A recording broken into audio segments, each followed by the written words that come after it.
Hi, good afternoon all.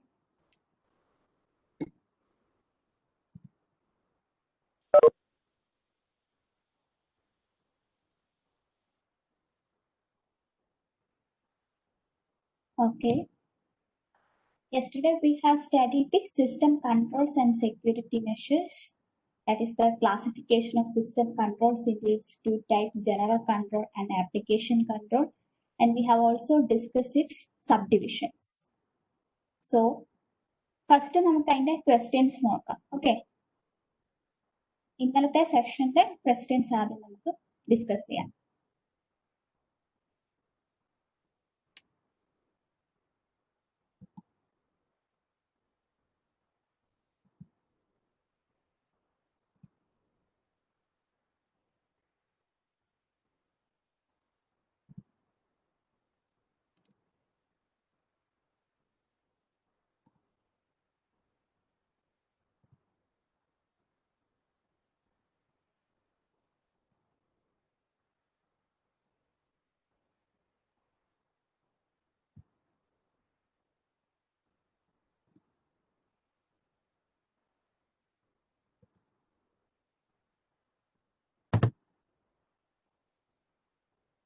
Okay, let's start. This is the first question.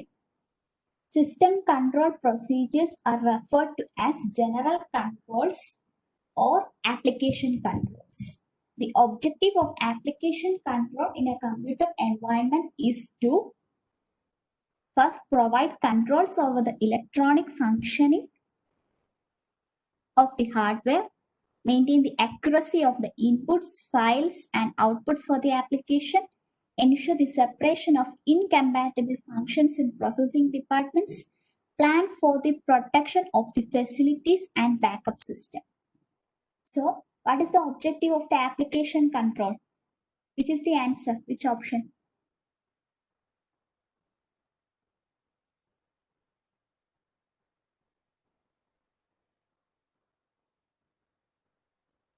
Yes, the correct answer is B.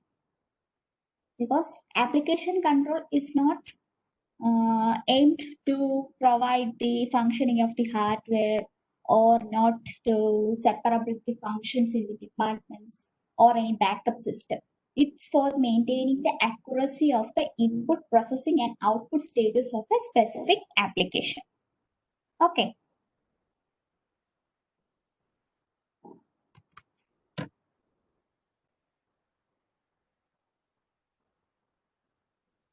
So the next question, the process of learning how the current system functions, determining the needs of users, and developing the logical requirements of a proposed system is referred to as either system analysis or system feasibility study or system implementation or system maintenance. Which is the correct answer? Which option?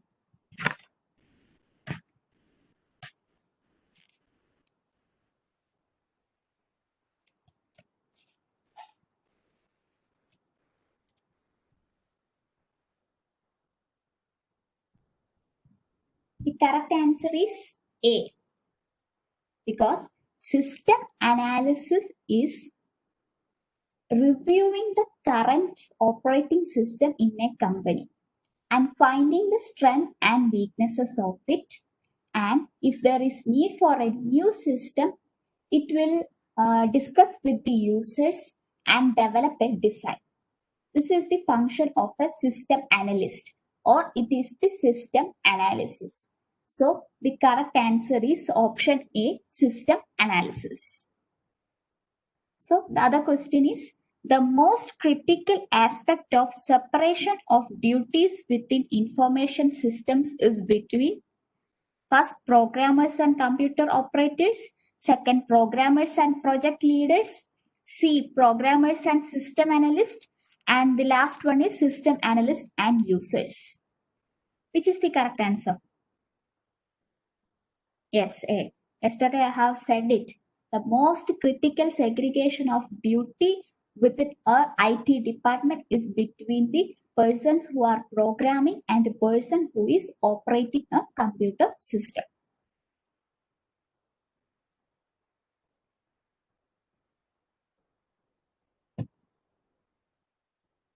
So the next question, routines that use the computer to check the validity and accuracy of a transaction data during input are called first operating system, second compiler programs, third edit programs, and fourth one integrated test facilities. ഏതാ correct?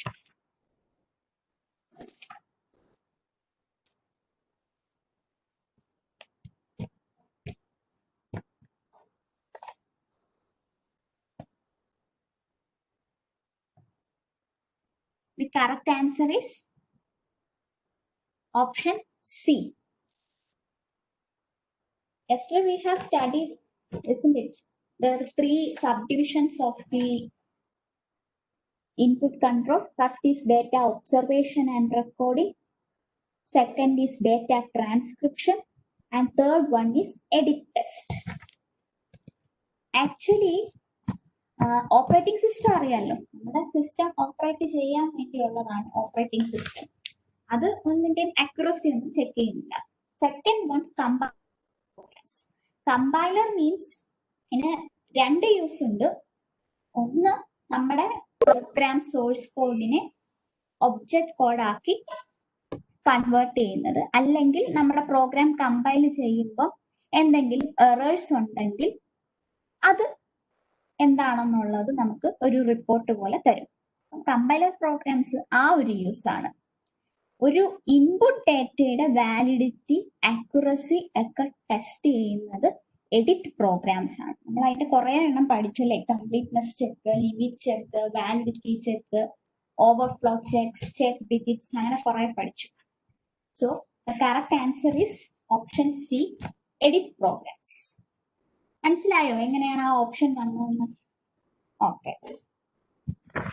So അടുത്ത question, the online data entry control called pre-formatting is option A check to determine if all data items for a transaction have been entered by the terminal operator, a program initiated prior to regular input to discover errors in data before entry so that the errors can be corrected, the display of an input screen with blanks for data items to be entered by the terminal operator, a series of requests for required input data that requires an acceptable response to each request before a subsequent request is made.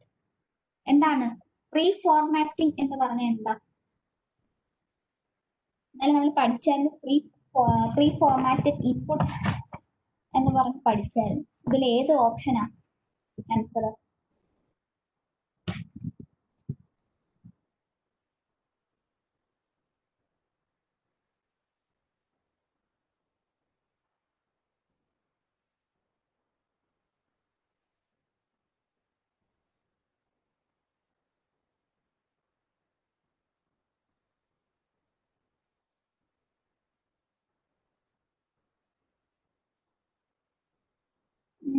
Option B, but അതൊരു പറഞ്ഞിരിക്കുന്നത് A programme എന്നാണ്.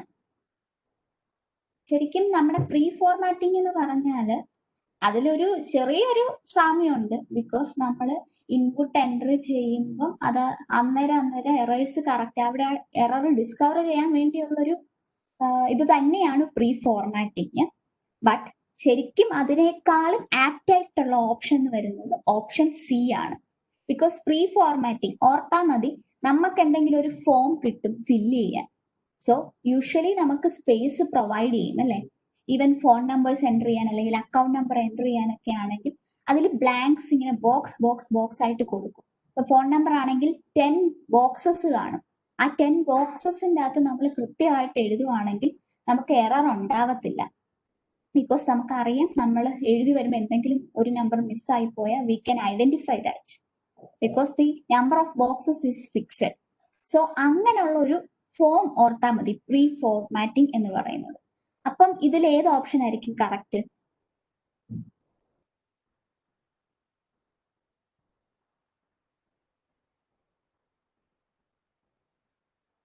Yes, option C. ഒരു input സ്ക്രീനിൽ blanks provide ചെയ്യും. ആ ബ്ലാങ്ക്സിൽ വേണം നമ്മൾ data items enter ചെയ്യാൻ. സോ അങ്ങനെ ഓൾറെഡി ഫോർമാറ്റ് ചെയ്യുന്നതിനെയാണ് നമ്മൾ പ്രീ ഫോർമാറ്റിംഗ് എന്ന് പറയുന്നത്. Okay.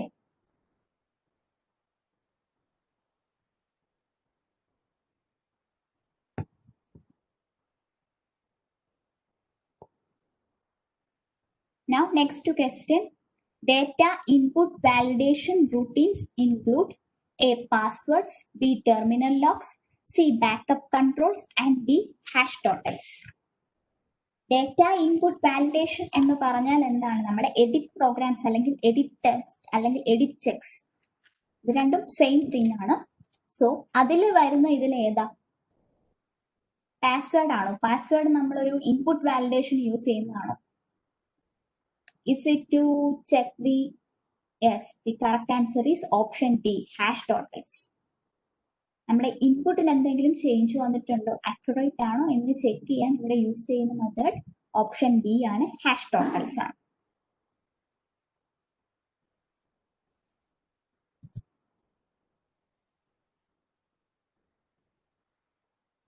So next question.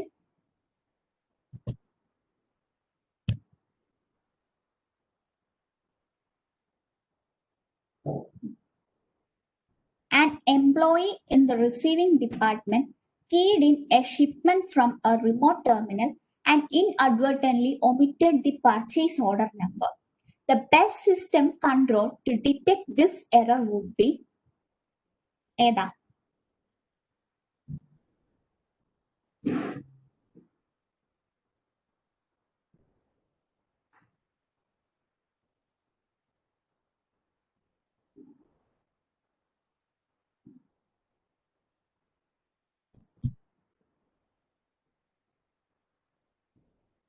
Yes, option A ആണ് കറക്റ്റ്, കംപ്ലീറ്റ്നെസ് ടെസ്റ്റ്. ഇവിടെ ചോദിച്ചേക്കുന്ന ക്വസ്റ്റ്യനിൽ നമ്മൾ ആദ്യം ശ്രദ്ധിക്കേണ്ടത് the best systems control to detect this error, detect ചെയ്യാനാണ്.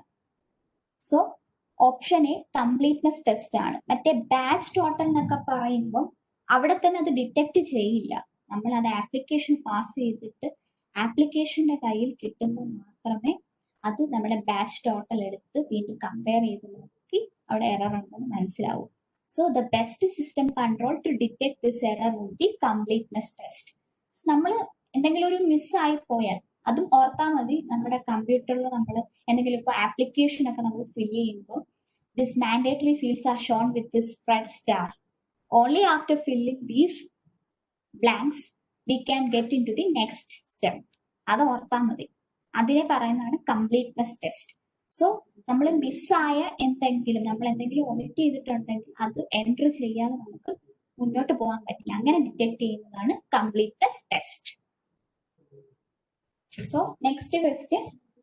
Edit checks in a computerized accounting system are preventive controls, must be installed for the system to be operational, should be performed on transactions prior to updating a master file, should be performed immediately prior to output distribution. Edit checks എന്താണ്? These are programs that are used to check the accuracy and validity of the input. So ഇവിടെ ഏതാണ് correct option? അതിന് apt ആയിട്ട് വരുന്ന option ഏതായിരിക്കും?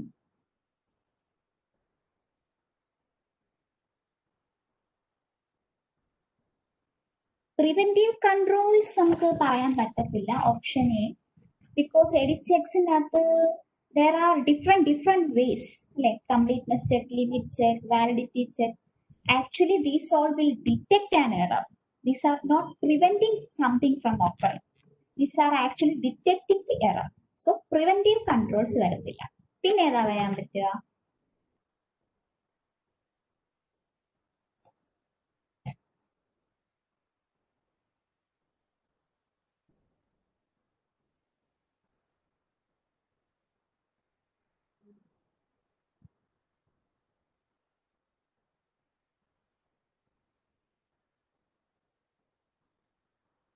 എവിടെ പോയി ബാക്കി എല്ലാരും? ആൻസേഴ്സ് ഒന്നും ഇല്ലേ?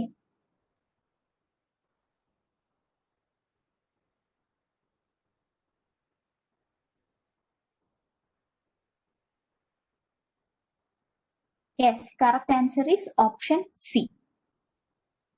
That is, this should be performed on a transaction prior to updating a file. മറ്റേ ബാക്കി ഓപ്ഷൻസ് ഒക്കെ നോക്കിയാൽ ദീസ് ആർ പ്രിവെന്റീവ് കൺട്രോൾസ് ആണെന്ന് നമുക്ക് ഉറപ്പിച്ച് പറയാൻ പറ്റില്ല. ഓൾസോ ഇത് ഒരു സിസ്റ്റം ഓപ്പറേഷണൽ ആവാൻ വേണ്ടി ഒരു മാൻഡേറ്ററി ആയിട്ടുള്ള പ്രോഗ്രാം ഒന്നുമല്ല എഡിച്ചെക്ക്, അല്ലെങ്കിലും സിസ്റ്റം ഓപ്പറേഷണൽ ആയിരിക്കും. അതുപോലെ തന്നെ ഔട്ട്പുട്ട് ഡിസ്ട്രിബ്യൂഷന് മുമ്പ് നമുക്ക് നോക്കേണ്ടതല്ലല്ലോ ഇൻപുട്ട്, നേരത്തെ നമുക്ക് ചെക്ക് ചെയ്യണ്ടേ ഇൻപുട്ടിന്റെ accuracy. So the correct option is option C.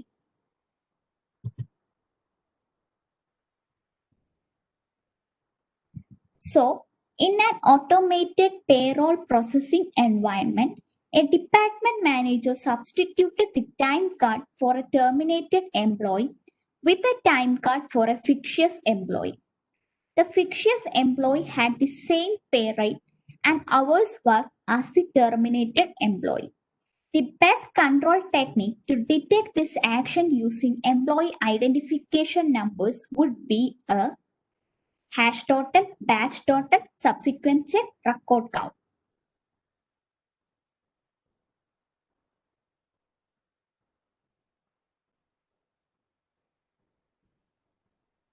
So, ഏതാകാം?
അതിലെ ഓരോന്നും എന്താണെന്നൊന്ന് ആദ്യം ആലോചിച്ച് നോക്കി.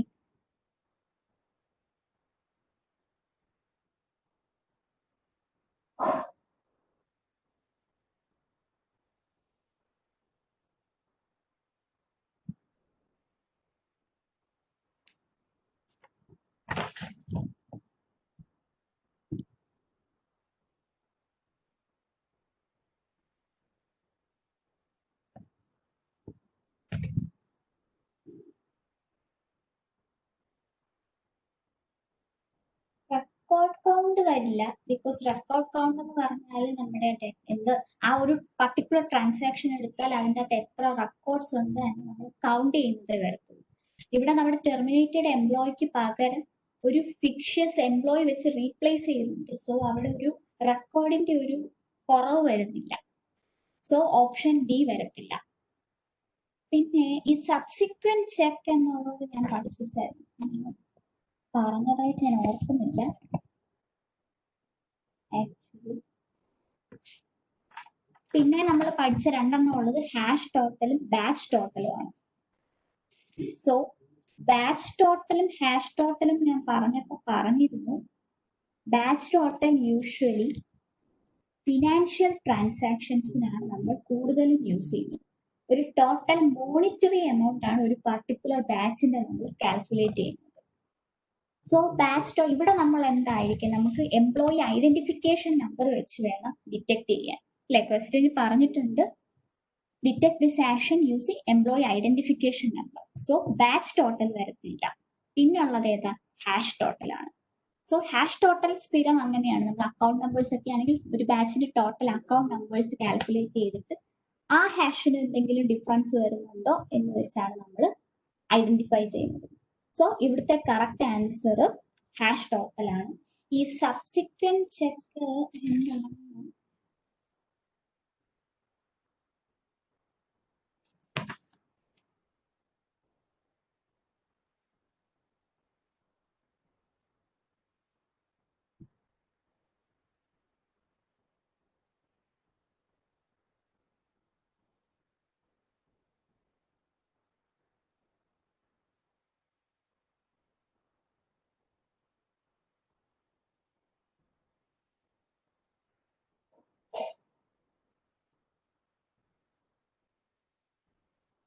ആക്ച്വലി സബ്സിക്വന്റ് ചെക്ക് എന്ന് പറയുമ്പോൾ നമ്മുടെ ഈ ഔട്ട്പുട്ട് കൺട്രോൾസ്, പ്രിന്റഡ് ഔട്ട്പുട്ട് കൺട്രോൾസിന്റെ കേസിൽ നമ്മൾ ചെക്കിന്റെ പറയുന്നില്ലേ, സോ ആ കേസസിലാണ് സബ്സിക്വന്റ് ചെക്ക് വരുന്നത്. അതിൽ ഞാൻ പറഞ്ഞിരുന്നു ഒരു ഇതിന്റെ നമ്പറിന് ശേഷം ഒരു ഓൾറെഡി പ്രിന്റ് ചെയ്ത് കഴിഞ്ഞിട്ടുള്ള ചെക്കിന്റെ ജസ്റ്റ് +1 നമ്പർ ആയിരിക്കണം നമ്മുടെ ഇനിയും വരുന്ന ചെക്കിന്റെ നമ്പർ. സോ അങ്ങനെ പ്രീ പ്രിന്റഡ് ആയിട്ടുള്ള ചെക്ക് ഫോംസ് പറഞ്ഞില്ലേ, അവിടെയാണ് സബ്സിക്വന്റ് ചെക്സ് വരുന്നത്. സോ ഇവിടുത്തെ കറക്റ്റ് ആൻസർ ഓപ്ഷൻ എ ആണ്.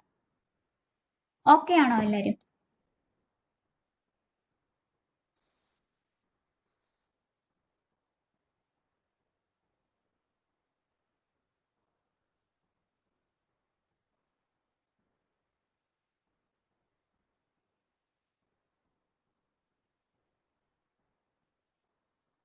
സോ അടുത്ത ഒരു ക്വസ്റ്റ്യൻ ഉള്ളത് കാണാമോ? ക്ലിയർ ആണോ ഇതില്? Is it clear?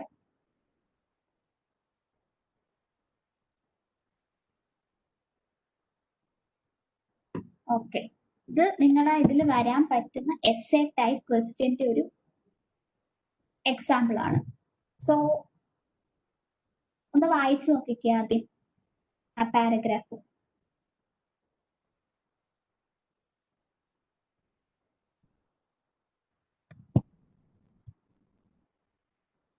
Sobha Kelly oversees the payroll process at Logan Associates, which has 20 hourly employees.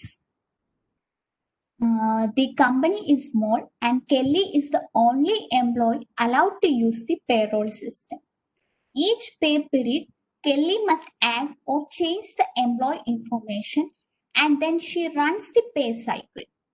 Kelly enters the hours for each employee and the computer system checks that she has entered a reasonable number of hours for each person. Example, no negative hours, no hours over a certain threshold.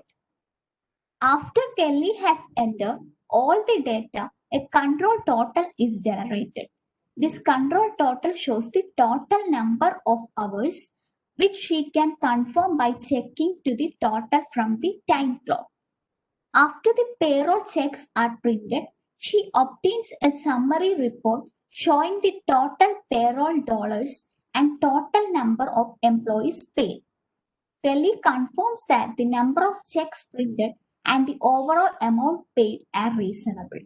She also confirms that the pre-numbered checks agree to the check numbers that the computer has assigned to each of the transactions. So, Logan അസോസിയേറ്റ്സിൽ use ചെയ്യുന്ന എന്തൊക്കെ application controls എന്നാണ് പറയുന്നത്. So first ഇത് describe the purposes of input controls, processing control, output controls. എന്തായിരുന്നു ഇതിന്റെ purpose?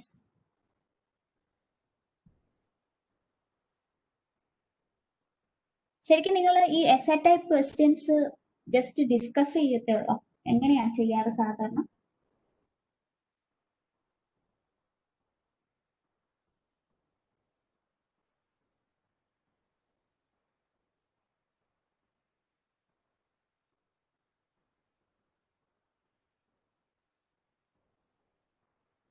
ഒരു കാര്യം ചെയ്യും, നിങ്ങൾ അൺമ്യൂട്ട് ചെയ്തിട്ട് ആൻസേഴ്സ് പറ, അതായിരിക്കും ബെറ്റർ.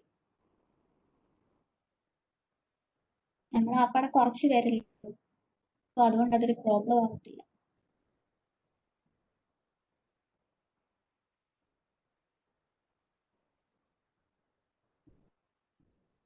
ഉണ്ടോ? പ്രോബ്ലം ഉണ്ടോ ആർക്കെങ്കിലും?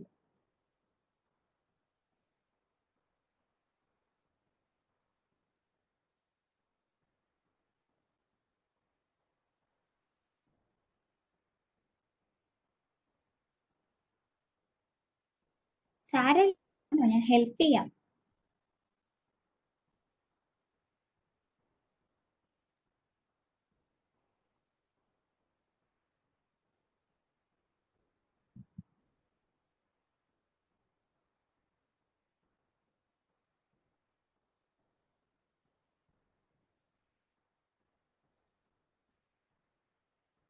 Ma'am, prevent, detect and correct errors to transactions. അത് മൊത്തം ആപ്ലിക്കേഷൻ കൺട്രോളിന്റെ പർപ്പസ് എന്ന് പറയാം. ഫസ്റ്റ് ഇൻപുട്ട് കൺട്രോളിന്റെ പർപ്പസ് ചോദിക്കുമ്പോൾ നമ്മൾ എഴുതേണ്ട 3 പോയിന്റ്സ് ആയിട്ടുണ്ട്. സെപ്പറേറ്റ് ആയിട്ടാണോ എഴുതണ്ടേ? ഇപ്പം ചോദിച്ച ആ ഒരു റിക്വയർഡ് ഇതിന്റെ ഫസ്റ്റ് പറയുന്നത് describe the purpose of input controls, processing controls and output controls എന്ന് പറഞ്ഞിട്ടുണ്ടല്ലോ. സോ അത് 3ന്റെയും സെപ്പറേറ്റ് ആയിട്ട് നമ്മൾ പറയണം. സോ ഇൻപുട്ട് കൺട്രോൾസ് എഴുതുമ്പോൾ നോക്കേണ്ടത് ആ ഇൻപുട്ട് ഡേറ്റയെ കുറിച്ച് അവിടെ പറയണം മെയിൻലി.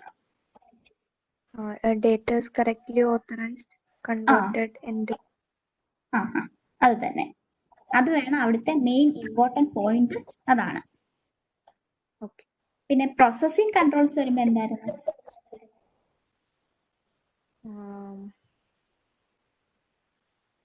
പ്രോസസ് കറക്റ്റ് ആയിട്ട് ഓപ്പറേറ്റ് ആയിട്ടുണ്ടോ, ഇടയ്ക്ക് ട്രാൻസാക്ഷൻസ് ഒന്നും ലോസ് ആയി പോവോ, വേറൊന്നും ആഡ് ആവുകയോ ചെയ്തിട്ടില്ല, അതാണ് അഷ്വർ ചെയ്യുന്നത് പ്രോസസിംഗ് കൺട്രോൾസ്. ഓക്കെ. പിന്നെ ഔട്ട്പുട്ട് കൺട്രോൾസ് അതെന്തായിരുന്നു?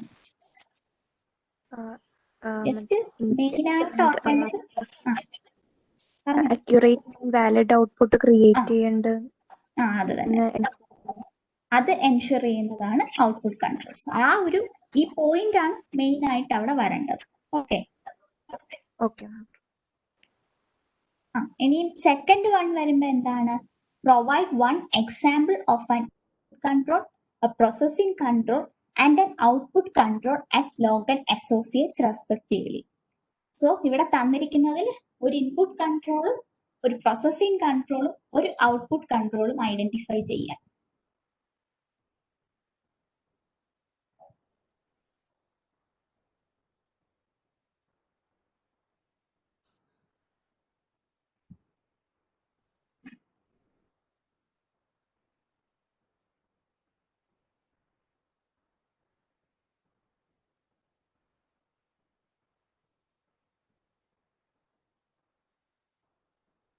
ഇൻപുട്ട് കൺട്രോൾ ഇവിടെ വരുമ്പോൾ ഏത് വരും?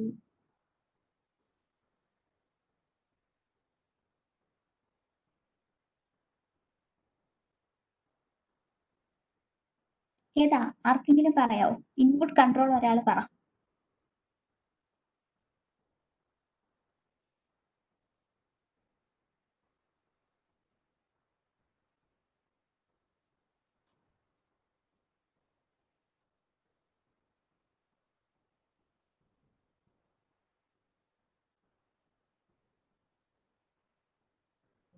എൻട്രിങ് ഓഫ് ഡേറ്റ അവിടെ വരും. അതായത് enters the hours for each employees and the computer system checks that she has entered a reasonable number of hours for each person.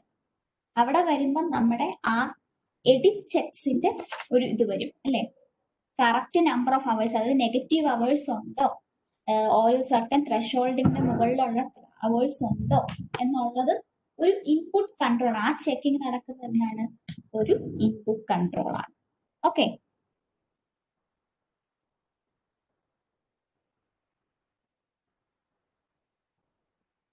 ഇനി ഒരു പ്രോസസിംഗ് കൺട്രോൾ പറ.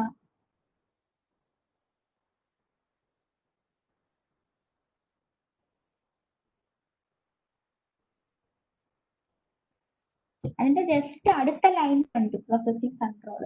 ഒരു കൺട്രോൾ ടോട്ടൽ ജനറേറ്റ് ചെയ്യുന്നു എന്ന് പറഞ്ഞില്ലേ, അത് ശരിക്കും ഒരു പ്രോസസിംഗ് കൺട്രോളും കൂടെ ആണല്ലേ. നമ്മൾ ഇൻപുട്ട് കൺട്രോളിന്റെ ഇടയ്ക്ക് അത് പഠിക്കുന്നുണ്ടെങ്കിലും ആക്ച്വലി ആപ്ലിക്കേഷൻ ആണ് അത് പിന്നെ അവിടെ ചെക്ക് ചെയ്യുന്നത്. സോ ഇതൊരു പ്രോസസിംഗ് കൺട്രോൾ ആണ്, control total. Okay.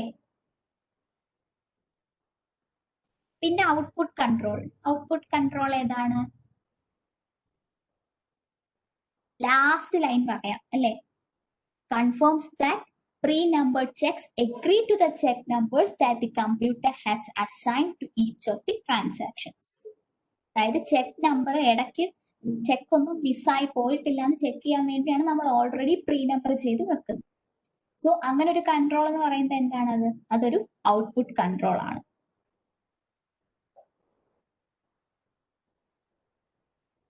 Now third one, identify and explain three ways by which Logan's management can protect programs such as the payroll system from unauthorized use.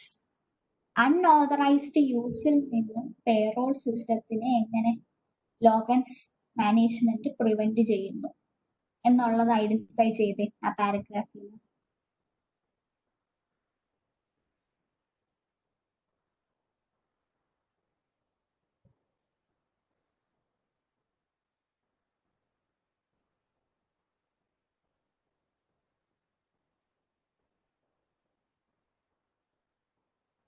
ആ first പാരഗ്രാഫിലുണ്ട് എന്താ, Kelly is the only employee allowed to use the payroll system. അതായത് വേറൊരു എംപ്ലോയീസിനും അത് access ചെയ്യാൻ പറ്റത്തില്ല. Only responsible ആയിട്ടുള്ളത് ആരാണ്? കെല്ലി. പിന്നെന്താ, Kelly must add or change the employee information. വേറെ ആർക്കും ആ എംപ്ലോയി ഇൻഫോർമേഷൻ്റെ അകത്ത് പുതിയതായിട്ട് ആഡ് ചെയ്യാനോ ചേഞ്ച് ചെയ്യാനോ ഒന്നും പറ്റത്തില്ല. And then she runs the pay cycle. എല്ലാം കെല്ലി തന്നെയാണ് ചെയ്യുന്നത്. ആ 3 പോയിന്റ്സ് അത് കെല്ലി തന്നെയാണ്, വേറെ ആർക്കും ആക്സസ് ഇല്ല എന്ന് പറയുന്നത് തന്നെയാണ് അവിടുത്തെ 3 ways in which this system can be protected from unauthorized use. Okay.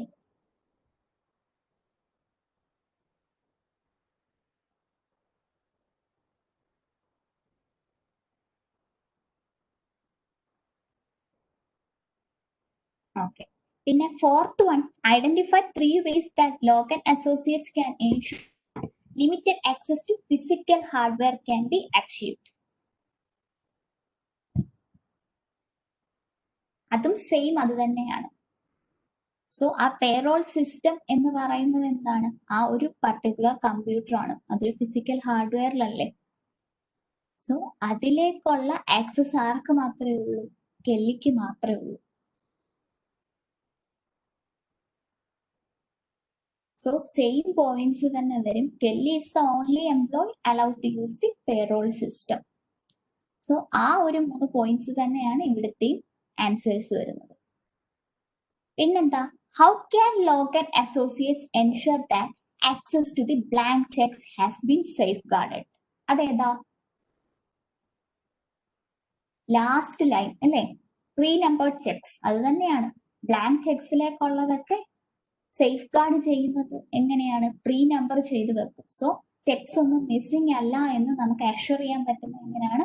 Checks നമ്മൾ പ്രീ നമ്പേർഡ് ചെയ്യുന്നതാണ്. ഓക്കെ.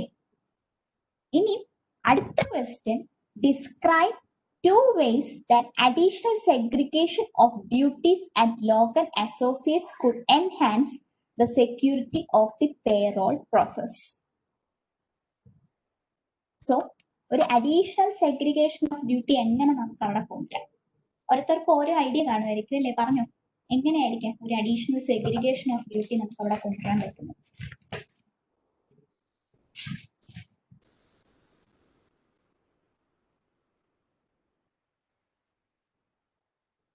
ശരിക്കും ഇപ്പൊ ഇവിടെ എല്ലാ വർക്കും ചെയ്യുന്ന ആരാണ്? Kelly only. കെല്ലിയാണ് ആ സിസ്റ്റത്തിനെ ആക്സസ് ചെയ്യുന്നത്, കെല്ലിയാണ് ആ സിസ്റ്റത്തിൽ എൻട്രി ചെയ്യുന്നത്, ആ ഔട്ട്പുട്ട് എടുത്ത് ചെക്ക് ചെയ്യുന്നത് കെല്ലിയാണ്. എല്ലാത്തിനും ആരാണ്? കെല്ലിയാണ് ചെയ്യുന്നത്. യെസ്, ഒരു ഓതറൈസേഷൻ റെസ്പോൺസിബിലിറ്റി ചെയ്യുന്നത് കെല്ലി ആണെങ്കിൽ there should be some management to which she should be authorized to. അതായത് ആ കെല്ലിയെ സൂപ്പർവൈസ് ചെയ്യാൻ ഒരു മണ്ടയ്ക്കൊരു പേഴ്സൺ, അതൊരു വേയാ അല്ലേ. പിന്നെന്താവാം? 2 വേസ് ചോദിച്ചിട്ടുണ്ട്. പിന്നെന്താവാം?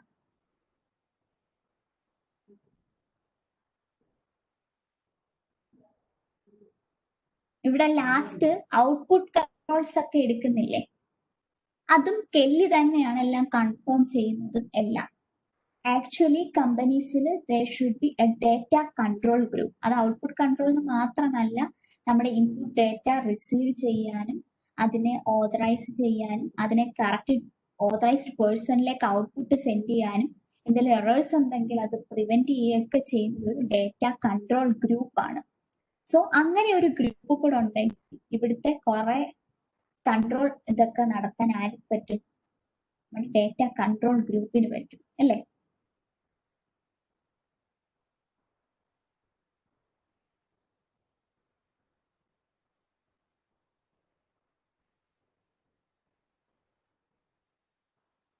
പിന്നെയും വരാം. ഇവിടെ ഇതിന്റെ സൈക്കിൾ റൺ ചെയ്യുന്നത് കെല്ലിയാണ്. അതുപോലെ തന്നെ പ്രോസസ്സിംഗ് ആ പ്രോഗ്രാം എന്തെങ്കിലും ഇൻഫോർമേഷൻസ് ഉണ്ടെങ്കിൽ ആഡ് ചെയ്യുകയും ചേഞ്ച് ചെയ്യുന്നത് കെല്ലിയാണ്. അത് വേണമെങ്കിൽ നമുക്ക് രണ്ടായിട്ട് ഡിവൈഡ് ചെയ്യാം. നമ്മുടെ പ്രോഗ്രാമേഴ്സ്, കമ്പ്യൂട്ടർ ഓപ്പറേറ്റേഴ്സ് പോലെ ആ കമ്പ്യൂട്ടർ ഓപ്പറേറ്റ് ചെയ്യാൻ നമുക്ക് വേറൊരാളെ സ്പെസിഫൈ ചെയ്യാം.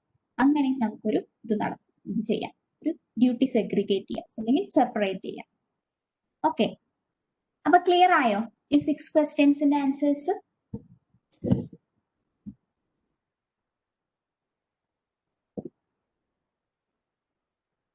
ഓക്കെ, ഇങ്ങനെയാണ് നിങ്ങൾക്ക് ഈ പാർട്ടിൽ നിന്നും എസ്എ ക്വസ്റ്റ്യൻസും MCQസും ഒക്കെ വരുന്നത്.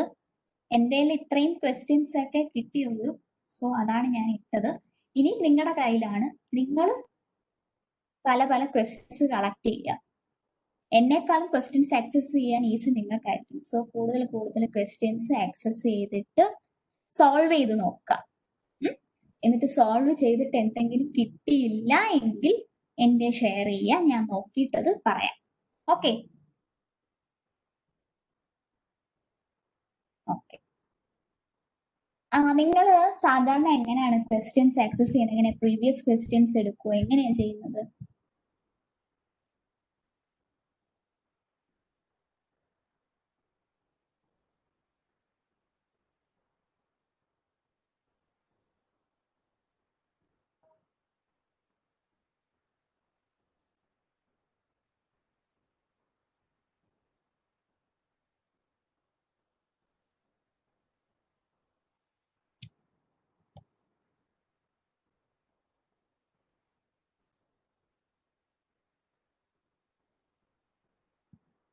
Software questions. അപ്പം നിങ്ങൾ അത് ചെയ്തിട്ട് കിട്ടുന്ന ക്വസ്റ്റ്യൻസ് കളക്ട് ചെയ്ത് വെക്കുക. എന്നിട്ട് അങ്ങോട്ടും ഇങ്ങോട്ടും ഷെയർ ചെയ്ത് കൊടുക്കണം കിട്ടുന്നവരൊക്കെ.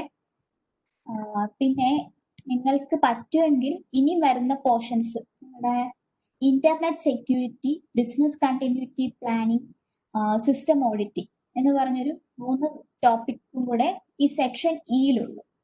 ഓക്കെ, അതിൻ്റെ അകത്തെ ക്വസ്റ്റ്യൻസ് എന്തെങ്കിലും ഇതുവരെ വന്നിട്ടുണ്ടോ എന്ന് നോക്കുക. എനിക്ക് എന്റെ ക്വസ്റ്റ്യൻസ് ഒന്നും കിട്ടിയിട്ടില്ല.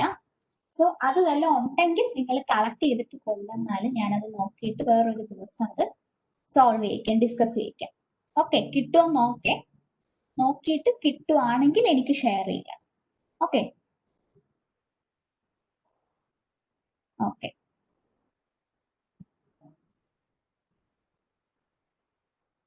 So let's go to our next topic.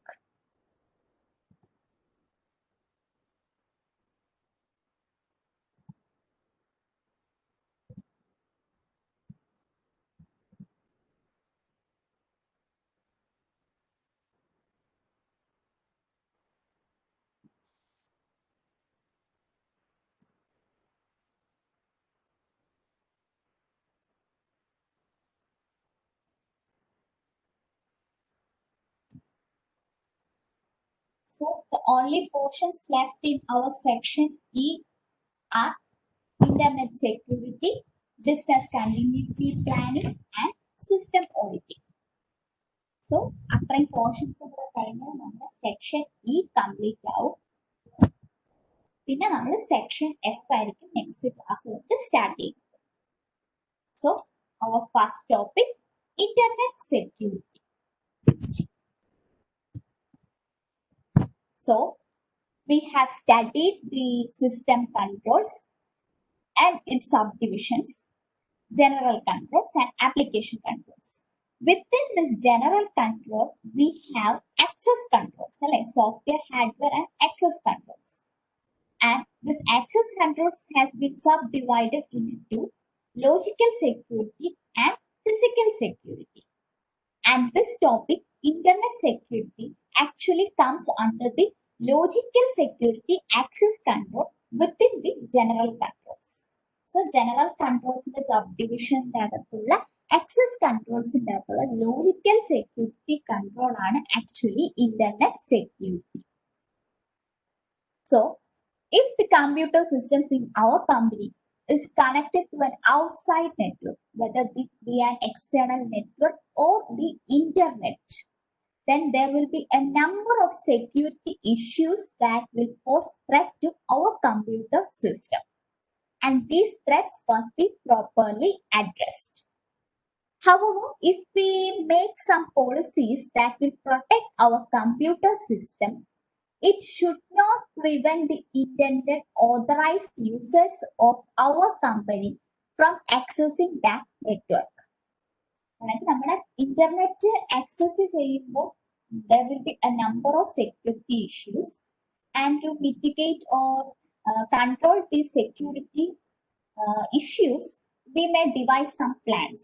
So അങ്ങനെ പ്ലാൻസ് പ്രൊസീജിയേഴ്സ് ഒക്കെ നമ്മൾ ഇംപ്ലിമെന്റ് ചെയ്യുമ്പോൾ ഒരിക്കലും നമ്മുടെ കമ്പനിയിലെ ഓതറൈസ്ഡ് യൂസേഴ്സിനെ ആ നെറ്റ്വർക്ക് ആക്സസ്, അതായത് ഇന്റർനെറ്റ് ആണെങ്കിൽ അതിനെ ആക്സസ് ചെയ്യുന്നതിൽ നിന്നും ഒരിക്കലും പ്രിവെന്റ് ചെയ്യാൻ പാടില്ല. ഓക്കെ, അതാണ് നമ്മുടെ മെയിൻ എയിം എന്ന് പറയുന്നത്. However, we can say that an access to outside network, whether it be an internet or external network, always creates vulnerability. So, internet access ചെയ്യാണെങ്കിൽ അവിടെ നമ്മുടെ സിസ്റ്റം ശരിക്കും vulnerable ആണ്. So, ഒരു main attack that can happen to our computer system that is connected to the internet is electronic eavesdropping. Electronic eavesdropping എന്ന് പറഞ്ഞാൽ ശരിക്കും like the tapping our telephone conversation. നമ്മൾ ഫോൺ വിളിക്കുന്ന ചിലപ്പോൾ ഒരു തേർഡ് ലൈൻ കയറി വന്ന് നമ്മുടെ കോൺവെർസേഷൻ ഒക്കെ കേൾക്കും അല്ലേ, അല്ലെങ്കിൽ അങ്ങനെ ഒരു ടാപ്പിംഗ്, ഒരു രണ്ട് കമ്മ്യൂണിക്കേറ്റിംഗ് പാർട്ടീസിന്റെ ഇടയ്ക്കുള്ള കോൺവെർസേഷൻ ഒരു തേർഡ് പാർട്ടി വാച്ച് ചെയ്യുന്നതിനാണ് നമ്മൾ ഈവ്സ്ഡ്രോപ്പിംഗ് എന്ന് പറയുന്നത്. So in case computer systems ആണ് കമ്മ്യൂണിക്കേറ്റ് ചെയ്യുന്നതെങ്കിൽ അവിടെ നമ്മൾ പറയുന്നത് ഇറ്റ് ഈസ് ഇലക്ട്രോണിക് ഈവ്സ്ഡ്രോപ്പിംഗ് എന്നാണ് പറയുന്നത്. സോ ഇങ്ങനെ electronic ഈവ്സ്ഡ്രോപ്പിംഗ്, there will be a third party that will matching the communication between two communicating parties. ഇങ്ങനെ ഒരു തേർഡ് പാർട്ടി അവിടെ വാച്ച് ചെയ്യുന്നുണ്ട് എന്നുള്ളത് നമ്മുടെ കമ്മ്യൂണിക്കേറ്റ് പാർട്ടീസിന് ഒരിക്കലും അറിയാൻ പറ്റത്തില്ല. അവർക്ക് യാതൊരു ഡിസ്റ്റർബൻസോ അനോയിങ് ഇഫക്ട്സോ ഒന്നും ഉണ്ടാക്കാതെയാവും ഈ തേർഡ് പാർട്ടി അത് വാച്ച് ചെയ്യുന്നത്. So in case if our company is communicating with the internet and a third party, enemy party അത് വാച്ച് ചെയ്യുന്നുള്ളത് നമ്മൾ അത് അറിയാൻ പോകുന്നില്ല.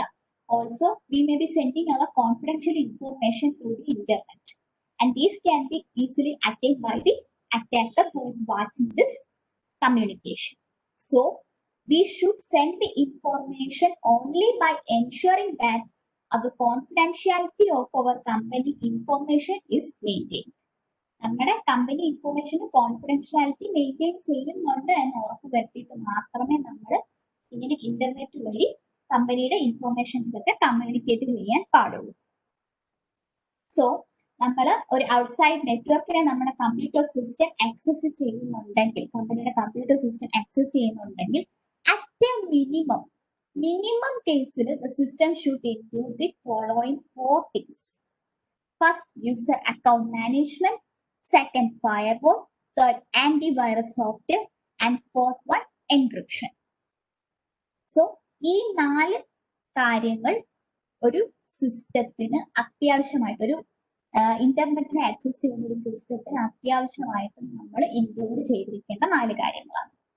User account management, it is the thing that we assign a user ID and password to the corresponding users. Or a users, we will provide an account with their own password. So, if this user account management is to be effective, then we should update these accounts and password. When update cheyan paranal, if the account is inactivate for a some period, ഒരു period കഴിയുമ്പോൾ ഇത് inactivate ആണ്, കുറച്ച് long period of ടൈമിലേക്ക് ഈ account ആരും access ചെയ്യുന്നില്ല എങ്കിൽ we should eliminate that account. നമ്മൾ ആ അക്കൗണ്ട് ഡിലീറ്റ് ചെയ്തിട്ട് കളയാം. നമ്മുടെ സോഷ്യൽ അക്കൗണ്ട്സ് ഒക്കെ എങ്ങനെയല്ലേ, നമ്മൾ കുറച്ച് നാൾ ഇനാക്ടിവേറ്റ് ചെയ്ത് കഴിഞ്ഞാൽ ചിലപ്പോൾ തന്നെ ഡിലീറ്റ് ആയി പോകില്ലേ, same way. Also the passwords should be changed frequently. ഒരു റെഗുലർ ടൈം പീരീഡ് വെക്കുക, ആ ടൈം പീരീഡിന് ശേഷം നമ്മൾ പാസ്വേർഡ്സ് ഒക്കെ റെഗുലർ ആയിട്ട് ചേഞ്ച് ചെയ്തുകൊണ്ടിരിക്കുക. ഇതാണ് യൂസർ അക്കൗണ്ട് മാനേജ്മെന്റ് എന്ന് പറയുന്നത്. Okay, second is firewall. Firewall, wall, ആ വോൾ എന്ന് പറഞ്ഞാൽ ശരിക്കും അത് തന്നെയാണ് മീൻ ചെയ്യുന്നത്. നമ്മുടെ computer systems in our company, അത് നമ്മുടെ ഇന്റേണൽ നെറ്റ്വർക്ക് ആണ് അല്ലെ, നമ്മുടെ ഓർഗനൈസേഷന്റെ ഇൻസൈഡ് ഉള്ള കമ്പ്യൂട്ടർ സിസ്റ്റംസ് ആണ്. ദെൻ ഇന്റർനെറ്റ് അല്ലെങ്കിൽ വേറൊരു കമ്പ്യൂട്ടർ ഔട്ട്സൈഡ് ആണെങ്കിൽ അതിനെ നമ്മൾ എക്സ്റ്റേണൽ നെറ്റ്വർക്ക് എന്ന് പറയും. ഈ ഇന്റേണൽ നെറ്റ്വർക്കിന്റെയും എക്സ്റ്റേണൽ നെറ്റ്വർക്കിന്റെയും മിഡിലായിട്ട് ആക്ട് ചെയ്യുന്ന ഒരു വോൾ, അതാണ് ശരിക്കും firewall. It is the actual barrier between the internal network and external network. And the main aim of this firewall is that it will prevent all the unauthorized access to the internal network. Internal നെറ്റ്വർക്കിലേക്കുള്ള എല്ലാ unauthorised ആയിട്ടുള്ള ആക്സസിനെയും prevent ചെയ്യുന്ന ഒരു wall അല്ലെങ്കിൽ barrier between this internal network and external network, അതാണ് firewall എന്ന് പറയുന്നത്. നമ്മുടെയൊക്കെ ലാപ്ടോപ്പിലുണ്ടല്ലേ firewalls, Windows ഒക്കെ ഫയർവാൾസ് പ്രൊവൈഡ് ചെയ്യുന്നുണ്ട് Microsoft. So a properly configured firewall will make the computer ports invisible to port scans.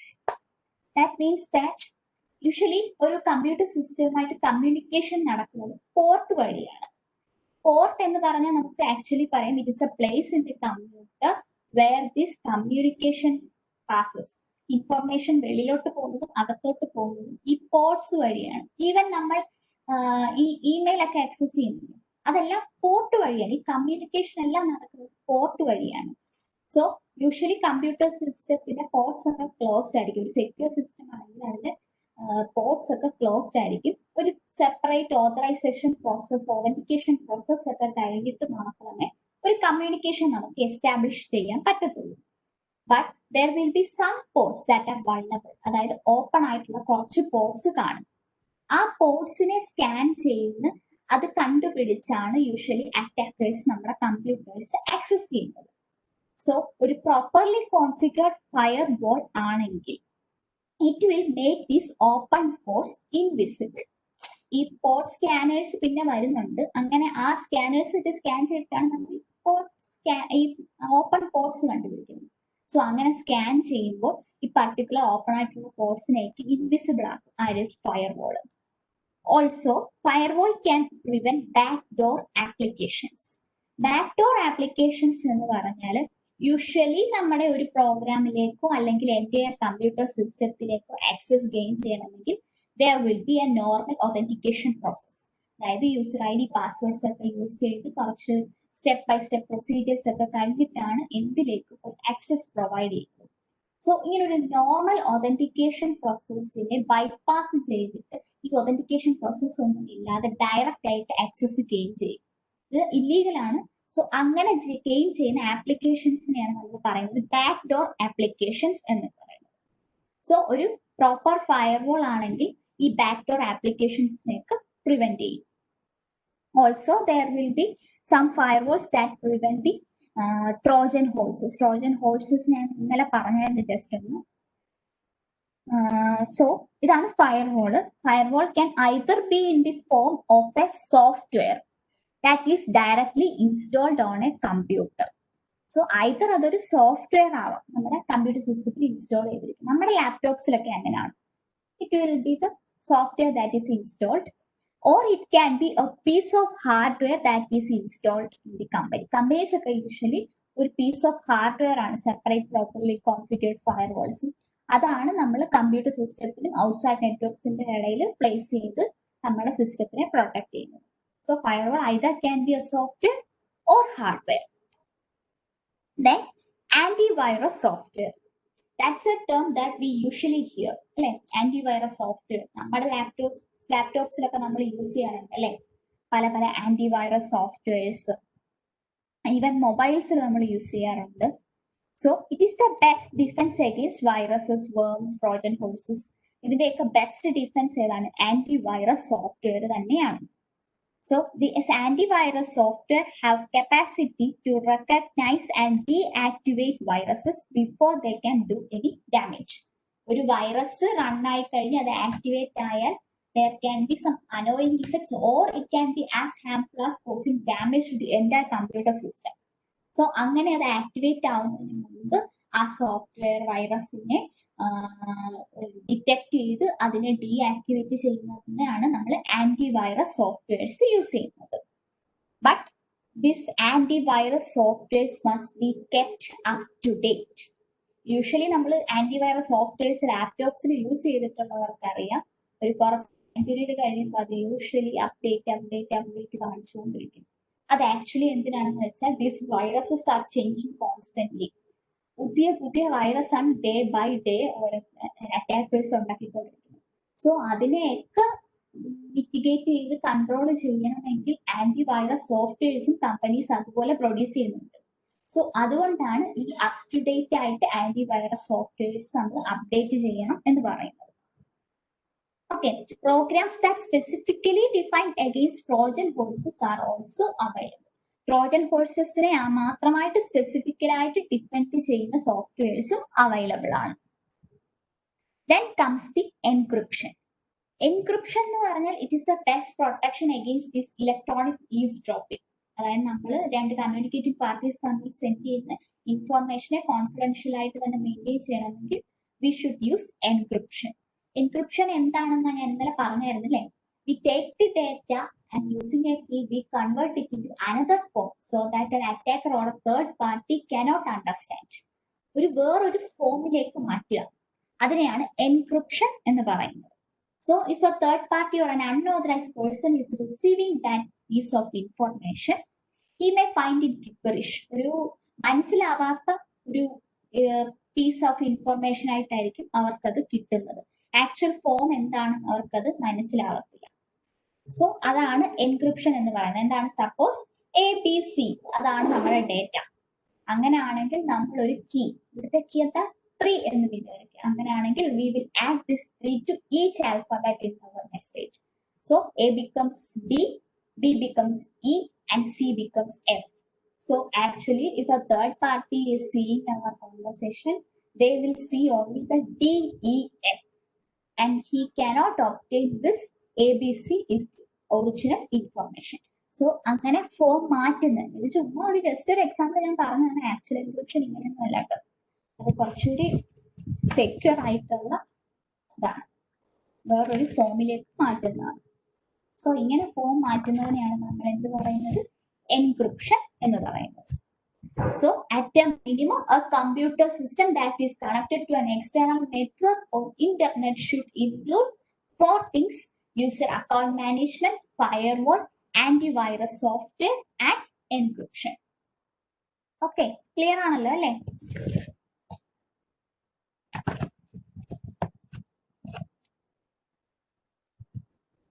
Okay, now we should study something about this viruses, worms, and Trojan horses. ഇതാണ് main നമ്മുടെ computer സിസ്റ്റത്തിന് attack ചെയ്യുന്ന 3 malicious programs എന്ന് പറയുന്നത്. So first virus എടുക്കാം. Computer virus, it is a malicious program that is attached to our normal computer programs. നമ്മുടെ normal ആയിട്ട് നമ്മൾ പ്രോസസ് ചെയ്യുന്ന കമ്പ്യൂട്ടർ പ്രോഗ്രാംസിന്റെ ഇടയിലേക്ക് അറ്റാച്ച് ചെയ്യുന്ന ഒരു മലീഷ്യസ് കോഡാണ് വൈറസ് എന്ന് പറയുന്നത്. This virus may be harmful or not as much harmful. ചില ടൈമിൽ എന്താണ്, ജസ്റ്റ് ഡിസ്റ്റർബിംഗ് ആയിട്ടുള്ള ഇഫക്ട്സ് മാത്രമേ കാണത്തുള്ളൂ. സോ ദാറ്റ് അവരിങ്ങനെ റെപ്ലിക്കേറ്റ് ചെയ്തുകൊണ്ടിരിക്കും, producing different malicious programs that will get attached to each of our computer programs. അങ്ങനെ നമ്മുടെ ആ സിസ്റ്റത്തിലുള്ള കമ്പ്യൂട്ടർ പ്രോഗ്രാംസിന്റെ ഫയൽസിനെ എല്ലാം അതിനെ അഫക്ട് ചെയ്തുകൊണ്ടിരിക്കും, റെപ്ലിക്കേറ്റ് ചെയ്ത് ഓരോന്നും ഓരോ കമ്പ്യൂട്ടർ പ്രോഗ്രാംസിലേക്ക് അറ്റാച്ച് ചെയ്യും. ആൻഡ് they will produce, നമുക്ക് എന്താണ് അനോയിങ് ഇഫക്ട്സ് വരിക? they will produce the text, video, audio messages. ഇങ്ങനെ സിസ്റ്റം ഇങ്ങനെ തന്നെത്താനെ ഇങ്ങനെ മെസ്സേജസ് പ്രൊവൈഡ് ചെയ്യുന്നു. സോ അങ്ങനെ നമ്മുടെ നോർമൽ പ്രോസസ്സിങ്ങിനെ ഇങ്ങനെ ഡിസ്റ്റർബ് ചെയ്തുകൊണ്ടിരിക്കും. ചില ടൈമിൽ ഇത്രയും പറഞ്ഞത് ചെറിയ കാര്യമല്ല, നമ്മുടെ ഫുൾ ഫയൽസ് എല്ലാം ഇൻഫെക്റ്റ് ആവുകയാണ്.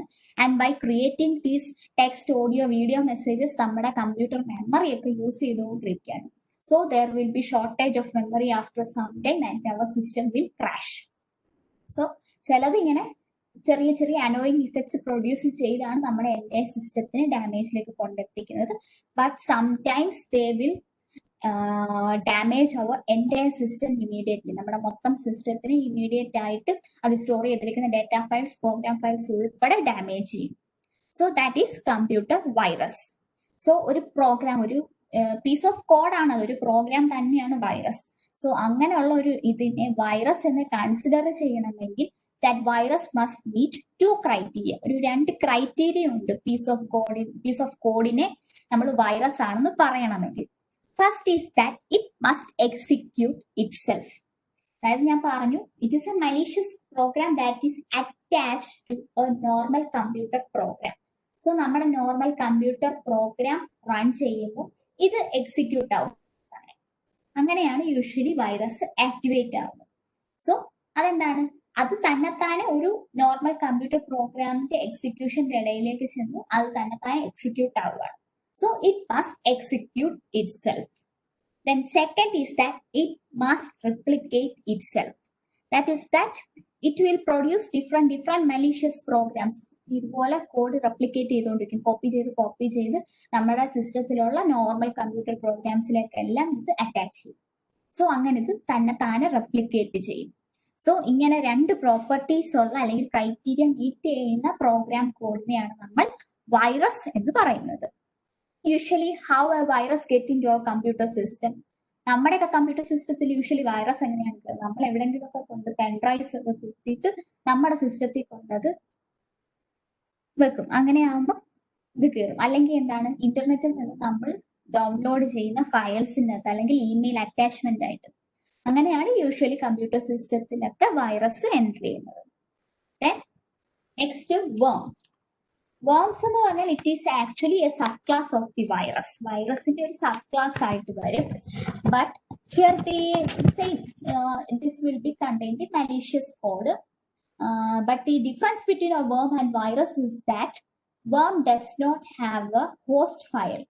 ഇതുപോലെ വേറൊരു നോർമൽ കമ്പ്യൂട്ടർ പ്രോഗ്രാമിലേക്ക് അറ്റാച്ച് ചെയ്ത് അത് റൺ ചെയ്യുമ്പോഴായിരിക്കത്തില്ല ദിസ് വേം വിൽ ഗെറ്റ് ആക്ടിവേറ്റഡ്. അങ്ങനെ ഒരു ഹോസ്റ്റ് ഫയലിന്റെ ആവശ്യം വേമിലില്ല.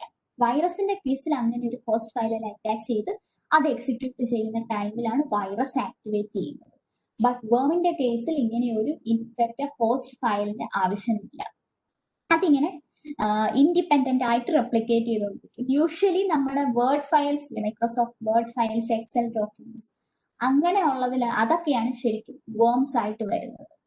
അതിങ്ങനെ റെപ്ലിക്കേറ്റ് ചെയ്ത് നമ്മുടെ മൊത്തം കമ്പ്യൂട്ടർ മെമ്മറി അത് എടുത്തിട്ട് നമ്മുടെ സിസ്റ്റം ക്രാഷ് ആവും. അങ്ങനെയാണ് യൂഷ്വലി വേംസ് ചെയ്യുന്നത്. Also worms will replicate and വൈറസിനേക്കാൾ സ്പീഡിലാണ് വേംസ് റെപ്ലിക്കേറ്റ് ചെയ്യുന്നത്. It will also infect the systems that are connected to our system. ഒരു നെറ്റ്വർക്കിലെ സിസ്റ്റത്തിലേക്ക് എല്ലാം റെപ്ലിക്കേറ്റ് ചെയ്ത് ഈ വേം വെച്ചിട്ട് ഇൻഫെക്ട് ചെയ്യും. അതാണ് വേംസ്. സോ പിന്നുള്ളത് എന്താണ്, Trojan horses. A Trojan horse is different from a virus, and the difference between the Trojan horse and virus is that virus do not replicate. അത് റെപ്ലിക്കേറ്റ് ചെയ്ത് ഒരു ഇഷ്യൂ ഉണ്ടാക്കുന്നില്ല. Because the purpose of a Trojan horse is not to spread like a virus. ഒരു virus spread ചെയ്യുന്ന പോലെ spread ചെയ്യല്ല ഒരു Trojan ഹോഴ്സിന്റെ പർപ്പസ്. അതിനൊരു പർട്ടിക്കുലർ ടാർഗറ്റ് ആണ്. ഒരു പർട്ടിക്കുലർ കമ്പ്യൂട്ടർ സിസ്റ്റത്തിനെ ടാർഗറ്റ് ചെയ്തായിരിക്കും ഈ ട്രോജൻ ഹോഴ്സ് വർക്ക് ചെയ്യുന്നത്. Actually it will look like a thing that is desirable to us. നമുക്ക് ആവശ്യമുള്ള ഒരു സാധനമാണെന്ന് അത് കാണുമ്പോൾ നമുക്ക് തോന്നും. It might be like A legitimate software that is downloaded from the internet. ഒരു നോൺ സോഴ്സിംഗ് ആണെന്നൊക്കെ നമ്മളെ ഡിസീവ് ചെയ്തിട്ട് നമ്മളത് ഇൻസ്റ്റാൾ ചെയ്ത് കഴിയുമ്പോഴാണ് ഈ ട്രോജൻ ഹോഴ്സ് ആക്ടിവേറ്റ് ആവുന്നത്. And this will collect the data that are stored in our system and it will be sent to the originating party. ആരാണോ ആ ട്രോജൻ ഹോഴ്സ് ഒറിജിനേറ്റ് ചെയ്തത് അവർക്ക് നമ്മുടെ കോൺഫിഡൻഷ്യൽ ഡേറ്റാസ് ഒക്കെ സെൻഡ് ചെയ്ത് കൊടുക്കാം. ഓർ നമ്മുടെ എന്തെങ്കിലും ഇമ്പോർട്ടന്റ് ആയിട്ടുള്ള ഡേറ്റ ഫയൽസ് ഉണ്ടെങ്കിൽ അതിനെ ഡിലീറ്റ് ചെയ്ത് കളയാം. സോ അങ്ങനത്തെ ആക്ടിവിറ്റീസ് ഒക്കെ ഒരു പർട്ടിക്കുലർ സിസ്റ്റത്തിനെ എയിം ചെയ്ത് അതിലെ ഡേറ്റാസ് ഒക്കെ ഡാമേജ് ചെയ്യുകയും ലോസ് ആക്കുകയും തഫ്റ്റ് നടത്തുകയൊക്കെ ചെയ്യുന്നതാണ് ഒരു ട്രോജൻ ഹോഴ്സിന്റെ ടാർഗറ്റ് എന്ന് പറയുന്നത്. ദെൻ ഈ ട്രോജൻ ഹോഴ്സ് യൂഷ്വലി നമ്മുടെ കമ്പ്യൂട്ടറിൽ എൻ്റർ ചെയ്യുന്നത് യൂസിങ് ഇമെയിൽ അറ്റാച്ച്മെന്റ്സ് ആണ്. നമുക്ക് ഇമെയിൽ ആയിട്ടായിരിക്കും യൂഷ്വലി ട്രോജൻ ഹോഴ്സ് വരുന്നത്, or it can be like the softwares that are downloaded and installed in our computer system. Okay, അതാണ് ട്രോജൻ ഹോഴ്സ്. ഇനി ഒരെണ്ണം കൂടി ഉണ്ട്, that is a virus hoax. Virus hoax actually it is like an email, and in this email it will tell us that our computer system is having a virus file, and it will give us the specific folder and the name of the file in our computer system, and it tells us that this specific file in the specific folder is a virus and it will harm our system. So അങ്ങനെ ഒരു email ആയിരിക്കും നമുക്ക് കിട്ടുന്നത്. And if we get convinced, നമ്മളത് convinced ആയിട്ട് we may go and നമ്മൾ ആ ഇമെയിലിൽ തന്നെ പറഞ്ഞിരിക്കും ആ വൈറസിൽ നിന്നും നമുക്ക് പ്രിവെന്റ് ചെയ്യണം, നമ്മുടെ സിസ്റ്റത്തിനെ അത് അഫക്ട് ചെയ്യുന്നതിന് മുമ്പ് പ്രിവെന്റ് ചെയ്യണമെങ്കിൽ we should delete that file. അത് ഇന്ന ഫോൾഡറിൽ ഇന്ന നെയിമിലുണ്ട് എന്ന് പറയും. സോ അങ്ങനെ നമ്മൾ അത് കൺവിൻസ് ആയിട്ട് we may go into that folder and delete that file. Actually this is not a virus file. It will be a file that is very much important for the correct operation of our computer system. നമ്മുടെ computer സിസ്റ്റത്തിന്റെ correct ആയിട്ടുള്ള operation ആവശ്യമുള്ള ഒരു important operating system file ആവും അത്.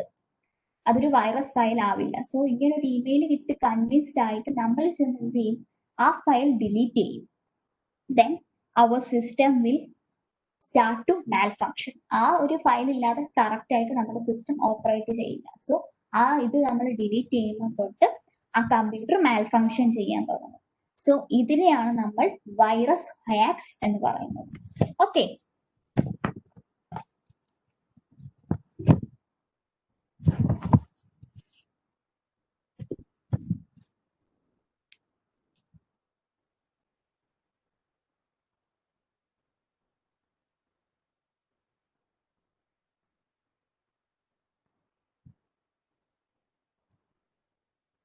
okay, our next topic is cyber crime.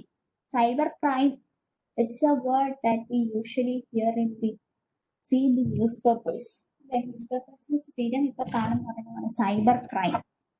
The internet, online communication, e-businesses are all subject to this cyber crime, and the threat is increasing day by day. ഒരു cyber crime കൊണ്ടുള്ള threats ഒക്കെ day by day increase ആയിക്കൊണ്ടിരിക്കുകയാണ്. And who all are performing this cyber crime or cyber attacks?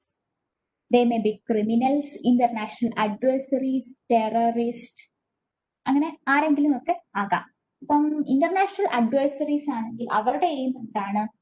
Their aim is to damage our nation's critical infrastructure and to get the confidential information of our nation. നമ്മുടെ കൺട്രിയുടെ ആ critical ഇൻഫ്രാസ്ട്രക്ചറിനെ damage ചെയ്യുക, അവിടെ store ചെയ്തിരിക്കുന്ന confidential information ഒക്കെ achieve ചെയ്യുക. ഇതൊക്കെയാണ് international അഡ്വൈസറീസിന്റെ main aim. And if it is a company, then companies ആണെങ്കിൽ എന്താണ് യൂഷ്വലി കമ്പനീസ് ടാർഗറ്റ് ചെയ്യുന്നത് അവരുടെ കോമ്പറ്റേറ്റീവ് ഇൻഫോർമേഷൻസും അവരുടെ സെൻസിറ്റീവ് കോർപ്പറേറ്റ് ഡേറ്റാസ് ഒക്കെ ഉണ്ടല്ലോ, കസ്റ്റമേഴ്സിന്റെ ഇൻഫോർമേഷൻസ്, അവരുടെ ക്രെഡിറ്റ് കാർഡ് ഇൻഫോർമേഷൻസ്, ഇതൊക്കെ കിട്ടാൻ വേണ്ടിയായിരിക്കും കമ്പനീസിനെ ടാർഗറ്റ് ചെയ്യുന്നത്. ഓൾസോ ഇഫ് നമ്മുടെ യൂണിവേഴ്സിറ്റീസിനെയൊക്കെയാണ് ടാർഗറ്റ് ചെയ്യുന്നതെങ്കിൽ അവരുടെ റിസർച്ച് ഡേറ്റാസ് കിട്ടാൻ വേണ്ടിയാണ് യൂണിവേഴ്സിറ്റീസിനെയൊക്കെ ടാർഗറ്റ് ചെയ്യുന്നത്. ഇഫ് ഇൻഡിവിജ്വൽ ഈസ് ടാർഗറ്റഡ്, ഒരു ഇൻഡിവിജ്വലിനെയാണ് ടാർഗറ്റ് ചെയ്യുന്നതെങ്കിൽ എന്തിനാണ്? It is to attain the identity of that individual. നമ്മുടെ ഐഡന്റിറ്റി, നമ്മൾ യൂസ് ചെയ്യും നമ്മുടെ പേര്, നമ്മുടെ ഡീറ്റെയിൽസ്, ഓൾസോ നമ്മുടെ യൂസർ അക്കൗണ്ട്, അതിന്റെയൊക്കെ ഡീറ്റെയിൽസ് എടുത്തിട്ട് നമ്മളായിട്ട് ആക്ട് ചെയ്തുകൊണ്ട് സൈബർ ക്രൈംസ് ചെയ്യാൻ വേണ്ടിയായിരിക്കും യൂഷ്വലി ഇൻഡിവിജ്വൽസിനെ അറ്റാക്ക് ചെയ്യുന്നത്. ഇപ്പം ചിൽഡ്രൻസ് ആണെങ്കിൽ എന്തിനാണ്? They are usually targeted by online predators. അതെന്തിനാണ്? യൂഷ്വലി സെക്ഷൽ അബ്യൂസിനൊക്കെയാണ് ഈ ഓൺലൈൻ പ്രഡേറ്റേഴ്സ് ചിൽഡ്രൻസിനെ ടാർഗറ്റ് ചെയ്യുന്നത്. സോ ഇവരൊക്കെയാണ് യൂഷ്വലി സൈബർ അറ്റാക്സ് നടത്തുന്നവർ. അത് ക്രിമിനൽസ്, ഇന്റർനാഷണൽ അഡ്വൈസറീസ്, ടെററിസ്റ്റ് ഒക്കെ ആയിരിക്കും. So the Federal Bureau of Investigation in the US, they have a separate cyber division. അവർക്കൊരു സെപ്പറേറ്റ് സൈബർ ഡിവിഷൻ ഉണ്ട്. And this cyber division have trained cyber squads. അവർക്ക് separate ആയിട്ട് cyber employees ഉണ്ട്. And our investigate ചെയ്യുന്ന cyber attacks priorities ഏതൊക്കെയാണെന്ന് വെച്ചാൽ computer and network ഇൻട്രൂഷൻസ്, അതായത് unauthorised ആയിട്ട് ഇൻട്രൂഡ് ചെയ്ത് നമ്മുടെ സിസ്റ്റത്തിലേക്ക് ആക്സസ് ചെയ്യാം. Then ransom wear.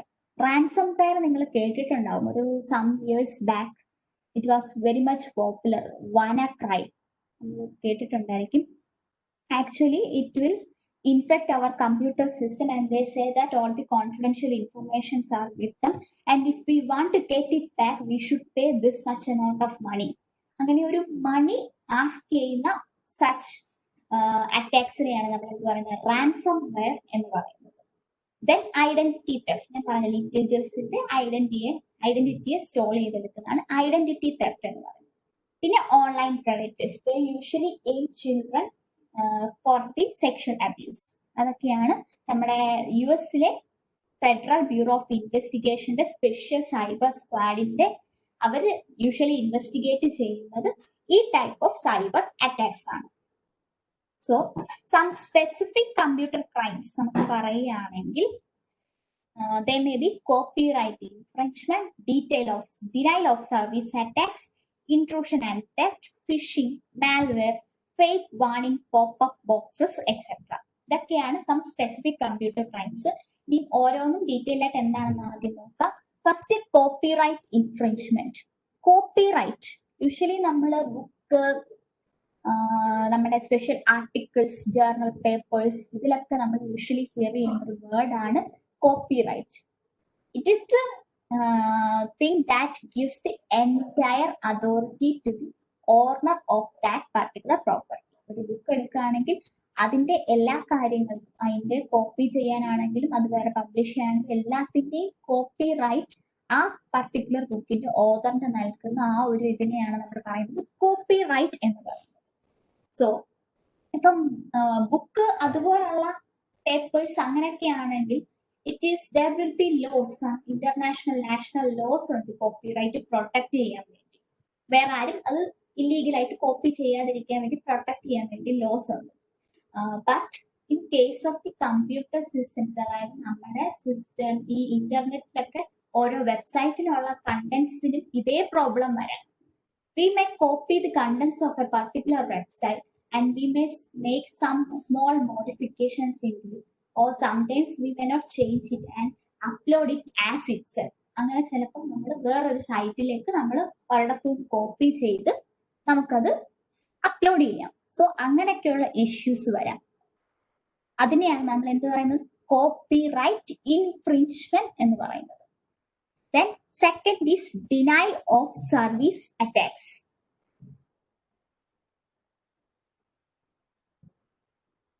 So denial of service എന്ന് പറയുന്നത്, suppose using our computer system we are accessing a particular server, a particular server data നമുക്ക് search ചെയ്യണം.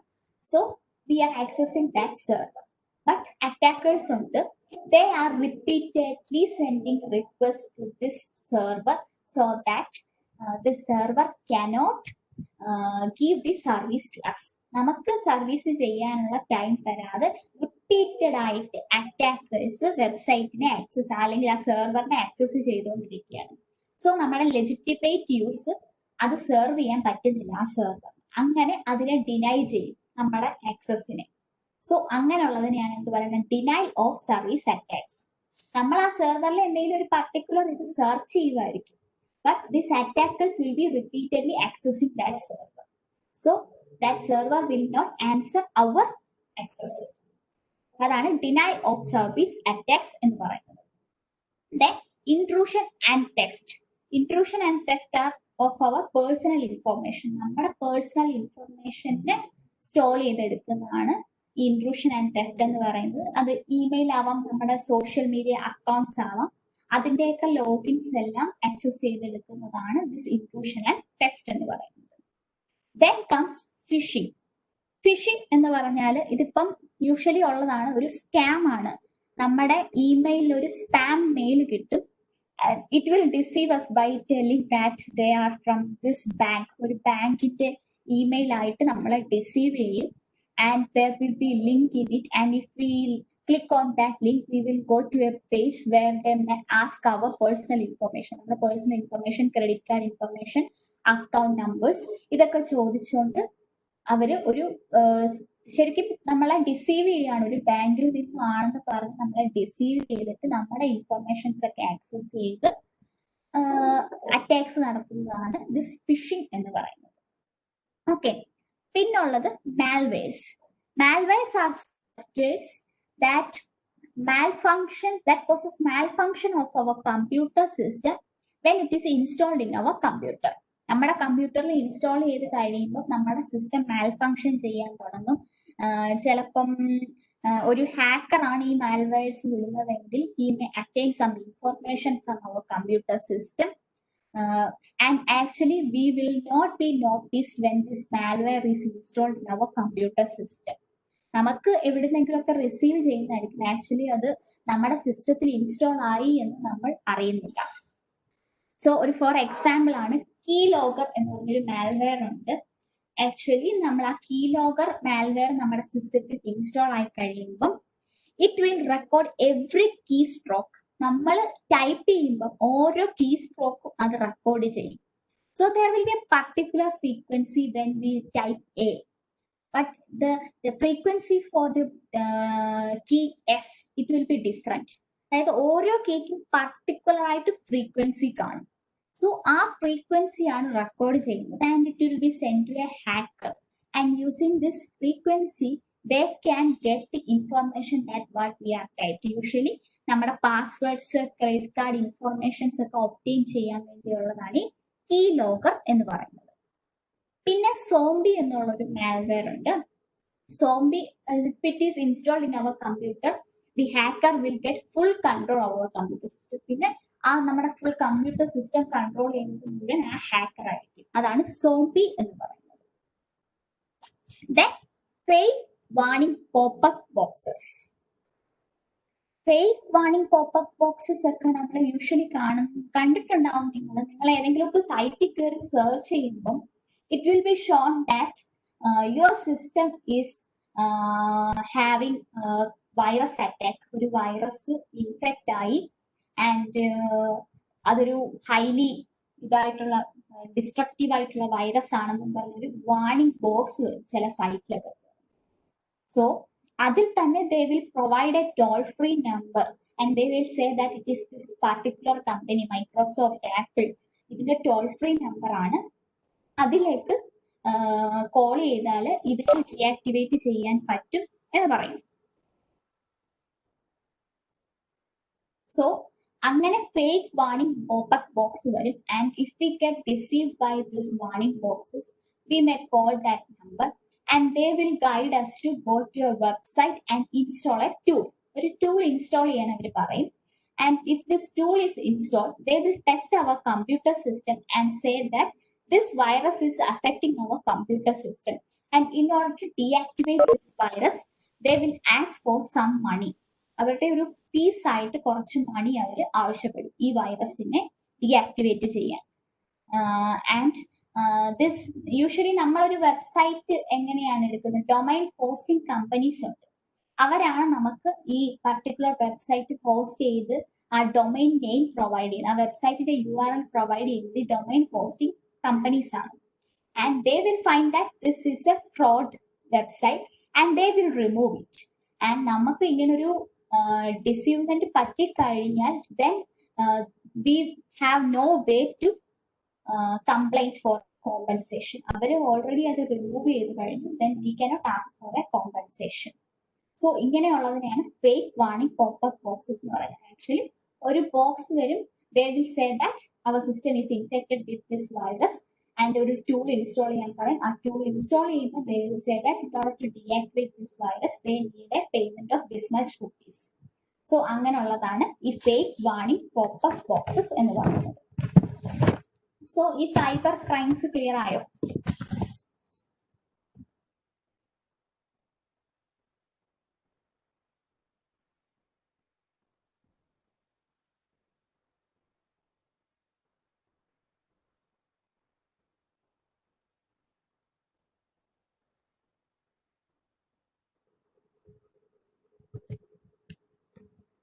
സോ ഇനിയുള്ളത് സൈബർ ക്രിമിനൽ ടൂൾസ് ആണ്.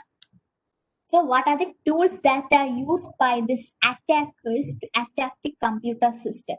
ഒരു കമ്പ്യൂട്ടർ സിസ്റ്റത്തിനെ അറ്റാക്ക് ചെയ്യാൻ വേണ്ടി എന്ത് ടൂൾസ് ആണ് നമ്മുടെ സൈബർ അറ്റാക്കേഴ്സ് യൂസ് ചെയ്യുന്നത്? ഇതൊക്കെയാണ് port scanners, sniffers, password crackers, logic bombs, buffer overflow. First port scanners. അത് ഞാൻ ആദ്യം പറഞ്ഞപ്പോഴേ പറഞ്ഞു. Ports, this is the place where the communication goes in and out of a computer system. ഒരു computer സിസ്റ്റത്തിനെ communicate ചെയ്യുന്നത് ഈ പോർട്സ് യൂസ് ചെയ്താണ്. And usually this will be closed and there will be some computers having these vulnerable open ports. ചില ports open ആയിരിക്കും, authentication process ഒന്നും ഇല്ലാതെ തന്നെ നമുക്ക് അതിനെ ആക്സസ് ചെയ്യാൻ പറ്റും അതുമായിട്ട്. സോ അങ്ങനെയുള്ള ഓപ്പൺ പോർട്സ് ഉള്ള കമ്പ്യൂട്ടർ സിസ്റ്റത്തിനെ സ്കാൻ ചെയ്ത് കണ്ടുപിടിക്കുന്നതാണ് എന്ത്, ഈ പോർട്ട് സ്കാനർ എന്ന് പറയുന്നത്. This port scanner is A software that will identify A computer four ports that are open. ഒരു കമ്പ്യൂട്ടർ സിസ്റ്റത്തിൽ ഓപ്പൺ ആയിട്ടുള്ള പോർട്സിനെ കണ്ടുപിടിക്കുന്നതാണ് ദിസ് പോർട്ട് സ്കാനർ എന്ന് പറയുന്നത്. യൂഷ്വലി ദ ഹാക്കേഴ്സ് യൂസ് ചെയ്യാറുണ്ട് എങ്കിലും these have some legitimate uses also. So നമുക്കിപ്പം port scanner നമ്മുടെ സിസ്റ്റത്തിൽ എന്തിനു യൂസ് ചെയ്യാം? നമുക്ക് പോർട്സ് ഐഡന്റിഫൈ ചെയ്തിട്ട് ഇനി ഇതുവഴി നമുക്ക് കമ്മ്യൂണിക്കേഷൻസ് പ്രൊവൈഡ് ചെയ്യാം. ഓൾസോ ഓപ്പൺ പോർട്സ് ആണെന്ന് കണ്ടാൽ പ്രൊവൈഡ് സം സെക്യൂരിറ്റി, നമുക്ക് അത് ക്ലോസ് ചെയ്യാം. സോ അങ്ങനെ നമുക്ക് പോർട്ട് സ്കാനേഴ്സ് കമ്പനിക്ക് ഇൻസൈഡ് തന്നെ യൂസ് ചെയ്യാം. ബട്ട് ഹാക്കേഴ്സ് എന്തിനാണ് യൂസ് ചെയ്യുന്നത്? They will find a vulnerable point through which it can access the computer system. So hackers will look for a particular computer. ഒരു particular computer എടുത്തിട്ട് അതിലേക്ക് ഈ port scanners software അവർ install ചെയ്തിട്ട് അത് വെച്ചിട്ട് they can identify these open ports. And once these ports has been identified, ഒരു port scanner വഴി identify ചെയ്ത് കഴിഞ്ഞാൽ they will leave a backdoor open in that port. Backdoor ഞാൻ നേരത്തെ പറഞ്ഞു, നമ്മുടെ നോർമൽ ഒതന്റിക്കേഷൻ പ്രോസസ് ഉണ്ടല്ലോ, ആ പാസ്വേഡ് വെച്ച് ലോഗിൻ ചെയ്യുന്ന ആ ഒതന്റിക്കേഷൻ പ്രോസസ്സിനെ ബൈപാസ് ചെയ്ത്, അതായത് അതില്ലാതെ ഡയറക്റ്റ് ആയിട്ട് ഗെയിൻ ചെയ്യും. അതിനെയാണ് നമ്മൾ ബാക്ക്ഡോർ എന്ന് പറയുന്നത്. സോ ഒരു ഓപ്പൺ പോർട്ട് ഐഡന്റിഫൈ ചെയ്ത് കഴിഞ്ഞാൽ this hackers will leave a backdoor there, so that എപ്പോഴെങ്കിലും നമ്മുടെ കമ്പ്യൂട്ടർ സിസ്റ്റത്തിൽ ഇങ്ങനെ ഒരു ഓപ്പൺ പോർട്ട് ഉണ്ടെന്ന് കണ്ടുപിടിച്ച് നമ്മൾ അത് ഡിറ്റക്ട് ചെയ്ത് ക്ലോസ് ചെയ്താലും this hacker can get in through this backdoor. അവർ ഓൾറെഡി ഒരു backdoor സെറ്റ് ചെയ്തിട്ടുണ്ട്. So they can get in undetected using this backdoor. അതാണ് പോർട്ട് സ്കാനേഴ്സ് എന്ന് പറയുന്നത്. Then sniffers ആണുള്ളത്. Sniffers is a piece of software that grabs all the information flowing in and out of a computer. ഇവിടെ കാണിച്ചിരിക്കുന്ന ആ ഒരു figure കണ്ടില്ലേ, ഒരു ക്ലയന്റും സെർവറും തമ്മിലുള്ള കമ്മ്യൂണിക്കേഷൻ നടക്കുകയാണ്. And usually the communication is by passing packets. Packets ആയിട്ടായിരിക്കും നമ്മൾ ഇൻഫർമേഷൻ പാസ് ചെയ്യുന്നത്. സോ ഈ നെറ്റ്വർക്ക് സ്നിഫർ എന്ന് പറയുന്നത് അതൊരു സോഫ്റ്റ്വെയർ ആണ്, ഒരു പർട്ടിക്കുലർ പീസ് ഓഫ് കോഡ് ആണ്. സോ ഒരു നെറ്റ്വർക്ക് എടുക്കുക, ഒരു particular local area network. Local area network നമുക്ക് പറയാം, the computer systems that are connected to each other in our company, that will be a local area network. If this sniffer is installed in a particular computer, ഒരു particular computerൽ install ചെയ്തിരിക്കുകയാണ് നമ്മൾ ഈ sniffer, then ആ സ്നിഫറിനൊരു network interface card ഉണ്ട്. എല്ലാ computer സിസ്റ്റത്തിനും ഉള്ളതാണ് communicate ചെയ്യാൻ വേണ്ടിയുള്ള നെറ്റ്വർക്ക് ഇന്റർഫേസ് കാർഡ്. സോ ആ നെറ്റ്വർക്ക് ഇന്റർഫേസ് കാർഡ് നോർമൽ മോഡിലാണെങ്കിൽ ഒരു പാക്കറ്റ് അതിലേക്ക് ചെല്ലുമ്പോൾ അതിനുള്ള പാക്കറ്റ് അല്ല എങ്കിൽ, if it is not destined to that particular computer, it will reject it. അത് റിജക്ട് ചെയ്യും. പക്ഷെ ഈ സ്നിഫർ നമ്മൾ ഇൻസ്റ്റാൾ ചെയ്ത് കഴിയുമ്പോൾ ഈ നെറ്റ്വർക്ക് ഇന്റർഫേസ് കാർഡ് ഒരു പ്രൊമിസ്കസ് മോഡ് എന്ന് പറഞ്ഞൊരു മോഡുണ്ട്, ആ മോഡിലേക്കാണ് എൻറ്റർ ചെയ്യുന്നത്. സോ അങ്ങനെ ഒരു മോഡിലേക്ക് എൻറ്റർ ചെയ്ത് കഴിഞ്ഞാൽ അങ്ങോട്ട് വരുന്ന എല്ലാ പാക്കറ്റ്സ്, ഈവൻ അതിലേക്കുള്ള പാക്കറ്റ്സ് അല്ലെങ്കിൽ പോലും they will receive that packets. So അങ്ങനെ എന്താണ്, ഇപ്പം ക്ലയന്റും സെർവർ വേറെ രണ്ടെണ്ണം തമ്മിൽ കമ്മ്യൂണിക്കേറ്റ് ചെയ്യുകയാണെങ്കിൽ ഇങ്ങനെ ഒരു പാക്കറ്റ് വരുമ്പോൾ എന്താണ്, they will receive it and this can be get in by the hacker. ഹാക്കറിന് അറ്റാക്കറിന് പാക്കറ്റ്സ് റിസീവ് ചെയ്യാൻ പറ്റും. സോ അതിനെയാണ് നമ്മൾ സ്നിഫേഴ്സ് എന്ന് പറയുന്നത്. നേരത്തെ പോർട്ട് സ്കാനേഴ്സിന്റെ കേസ് പറഞ്ഞതുപോലെ തന്നെ സ്നിഫേഴ്സിനും അതിൻ്റെതായ യൂസസ് ഉണ്ട്. നല്ല കാര്യത്തിൽ ലെജിറ്റിമേറ്റ് ആയിട്ടും ഇല്ലെജിറ്റിമേറ്റ് ആയിട്ടും യൂസ് ചെയ്യാം. ഇല്ലെജിറ്റിമേറ്റ് ആയിട്ട് യൂസ് ചെയ്യുന്ന ആരാണ്? ഹാക്കേഴ്സ് ആണ്. കോൺഫിഡൻഷ്യൽ ഇൻഫർമേഷൻസ് ഒക്കെ അതിന് എടുക്കാം. പാസ്വേഡ്സ് കാണും, മെസ്സേജസ് കാണും, എനിത്തിങ് നമ്മൾ എൻക്രിപ്ഷൻ ചെയ്യാതെ പ്ലെയിൻ ടെക്സ്റ്റ് ആയിട്ടാണ് നമ്മൾ കമ്മ്യൂണിക്കേറ്റ് ചെയ്യുന്നതെങ്കിൽ ഹാക്കേഴ്സിന് ഈസി ആയിട്ട് നമ്മുടെ ഇൻഫർമേഷൻസ് ഒക്കെ എടുക്കാൻ പറ്റും. ഓൾസോ ഇങ്ങനൊരു ഹാക്കർ അവിടെ ഒരു സ്നിഫർ വെച്ച് നമ്മുടെ പാക്കറ്റ്സ് ഒക്കെ റിസീവ് ചെയ്യുന്നുണ്ട് എന്ന് കമ്മ്യൂണിക്കേറ്റിംഗ് പാർട്ടീസിന് അറിയാൻ പറ്റില്ല. Because it does not produce any disturbance to these communication parties. Communicate ചെയ്യുന്ന അവർക്ക് ഒരു തരത്തിലുള്ള ഡിസ്റ്റർബൻസും ചെയ്യാതെ ആയിരിക്കും ദീസ് പാക്കറ്റ്സ് റിസീവ് ചെയ്യുന്നത്. ഇനിയും ഇതിന്റെ ലെജിറ്റിമേറ്റ് യൂസ് എങ്ങനെയാവാം? ഇൻട്രൂഷൻ ഡിറ്റക്ഷൻ സിസ്റ്റംസ് ഒക്കെ യൂസ് ചെയ്യും. സോ ദാറ്റ് ഈ പാക്കറ്റ്സ് നമ്മൾ സെൻഡ് ചെയ്യുമ്പം they will receive it and check if it is not meeting a particular criteria. അവർ ഓൾറെഡി നമ്മുടെ പാക്കറ്റ്സിന് ഒരു ക്രൈറ്റീരിയ വെച്ചിട്ടുണ്ട്. അതിനകത്ത് മാൽവെയർസ് ഉണ്ടോ എന്നൊക്കെ ചെക്ക് ചെയ്യാൻ വേണ്ടിയാണ് ആ പാക്കറ്റിനകത്ത്. സോ ആ കണ്ടീഷൻസ് മീറ്റ് ചെയ്യുന്നില്ല എങ്കിൽ they can detect that there is a particular malware in that packet. അങ്ങനെയാണെങ്കിൽ അത് റിജക്ട് ചെയ്യാം. സോ അങ്ങനെയും ഒരു ലെജിറ്റിമേറ്റ് ആയിട്ടുള്ള യൂസ് ഉണ്ട് സ്നിപ്പേഴ്സിന്. ബട്ട് അറ്റാക്കേഴ്സ് അത് കോൺഫിഡൻഷ്യൽ ഇൻഫർമേഷൻസ് ആക്സസ് ചെയ്യാൻ വേണ്ടിയാണ് സ്നിഫേഴ്സ് യൂസ് ചെയ്യുന്നത്. Then comes the password crackers. ഈ പാസ്വേഡ് ക്രാക്കേഴ്സ് എന്ന് പറയുമ്പോൾ അതിന് ശരിക്കും നമ്മുടെ കറക്റ്റ് പാസ്വേഡ് കാണത്തില്ല. ബട്ട് ആ പാസ്വേഡ് വെച്ചിട്ടുള്ള ഒരു ഹാഷ് വാല്യൂ അല്ലെങ്കിൽ ആ പാസ്വേഡിൽ എന്തെങ്കിലും ഒക്കെ യൂസ് ചെയ്തൊരു മാത്തമാറ്റിക്കൽ ഓപ്പറേഷൻ പെർഫോം ചെയ്തൊരു വാല്യൂ അവരുടെ കയ്യിൽ കാണും. And this hacker will try to guess this correct password. different combinations, letters, numbers എല്ലാം യൂസ് ചെയ്ത് different passwords ഗസ് ചെയ്ത് അതിന്റെ ഹാഷ് വാല്യൂ എടുത്ത് ചെക്ക് ചെയ്ത് നമ്മൾ ഗസ് ചെയ്യാൻ നോക്കും കറക്റ്റ് പാസ്വേഡ് എന്താണ്. സോ അതിനെയാണ് പാസ്വേഡ് ക്രാക്കേഴ്സ് എന്ന് പറയുന്നത്. Then comes logic bombs. Logic bombs എന്ന് പറയുന്നത് usually it is just some lines of കോഡാണ്, കുറച്ച് ലൈൻസ് ഓഫ് കോഡാണ്. And that will be entered into our normal computer program. നമ്മുടെ നോർമൽ കമ്പ്യൂട്ടർ പ്രോഗ്രാമിലുള്ള കുറച്ച് ലൈൻസ് ഓഫ് കോഡ് എൻ്റർ ചെയ്യും. അതാണ് logic bomb. And it will cause the destruction of our computer system when some specific criteria is met. ഒരു specific criteria പറയും, ആ criteria meet ചെയ്യുമ്പോൾ മാത്രമായിരിക്കും ഈ particular piece of code activate ആയി run ആവുന്നത്. അല്ലാത്തപ്പോഴെല്ലാം നമ്മുടെ നോർമൽ പ്രോസസ്സിനെ അത് ഒരു തരത്തിലും ഡിസ്റ്റർബ് ചെയ്യാതെ നമ്മുടെ നോർമൽ പ്രോഗ്രാം റൺ ആവും. ബട്ട് ഒരു പർട്ടിക്കുലർ ക്രൈറ്റീരിയ മീറ്റ് ചെയ്ത് കഴിയുമ്പോൾ this code of line get executed and cause harm to our computer.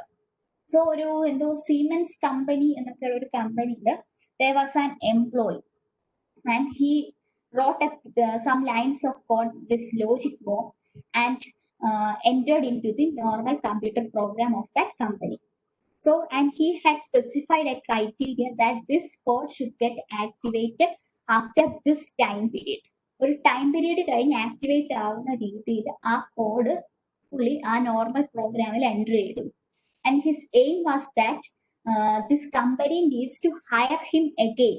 Only he can deactivate this problem caused by this logical bomb. ഈ logical bomb cos ചെയ്ത പ്രോബ്ലത്തിനെ mitigate ചെയ്ത് control ചെയ്യാൻ ആകെ കഴിയുന്നത് പുള്ളിക്ക് മാത്രമാണ്. സോ ഈ ടൈം പീരീഡ് കഴിയുമ്പോൾ ഇത് ആക്ടിവേറ്റ് ആകുമ്പോൾ this company will higher him again for A higher salary. കുറച്ച് ഹയർ സാലറി കൊടുത്ത് ആ എംപ്ലോയിയെ തിരിച്ച് ഹയർ ചെയ്യാൻ വേണ്ടി പുള്ളി എഴുതിയ ഒരു കുറച്ച് പീസ് ഓഫ് കോഡ് ആ കമ്പനിയിലെ നോർമൽ പ്രോഗ്രാമിൻ്റെ അകത്തോട്ട് ഇൻസേർട്ട് ചെയ്തു. സോ അതൊരു ലോജിക്കൽ ബോംബിന്റെ എക്സാമ്പിൾ ആണ്. Then comes buffer overflow. Buffer overflow means that sending too much data into the computer.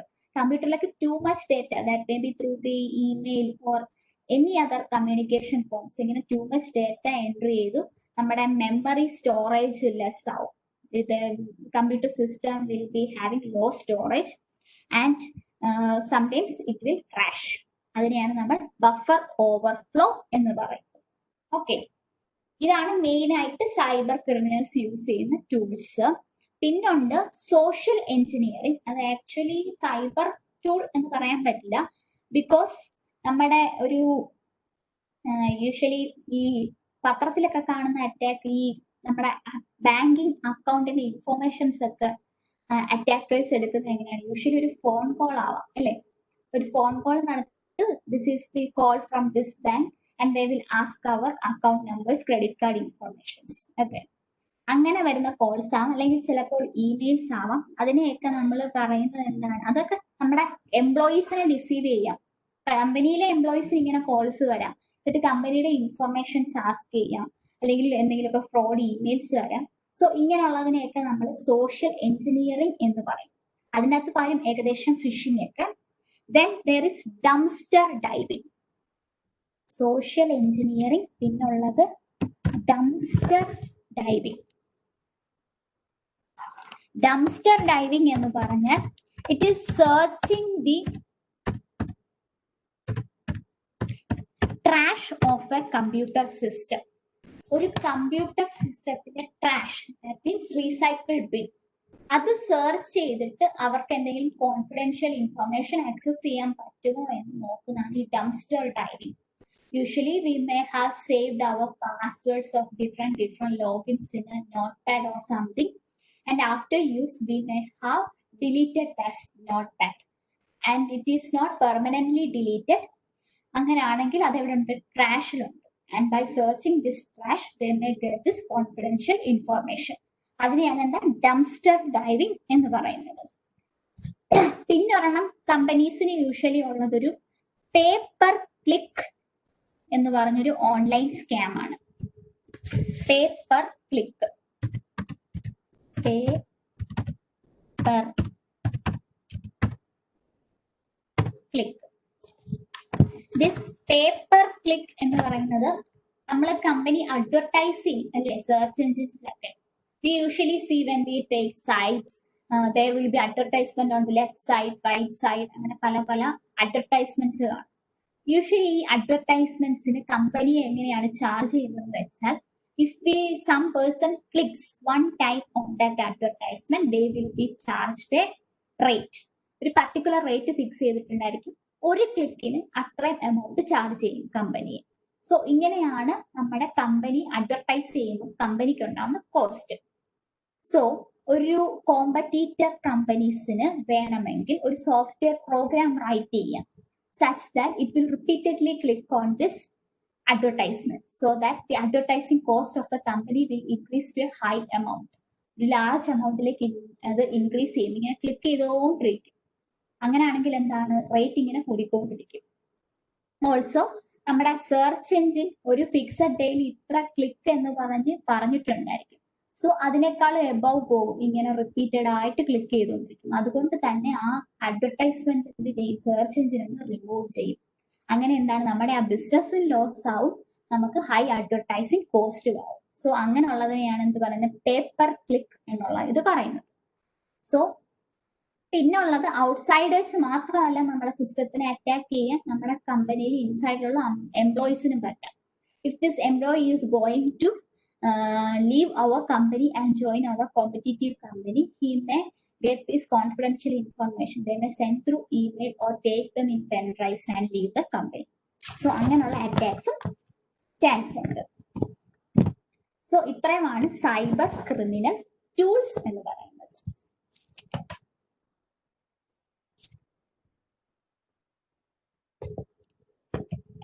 Break വേണോ? 5 minutes break. Okay, 5 minutes കഴിഞ്ഞിട്ട്. Okay.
the next topic is defenses against cybercrime.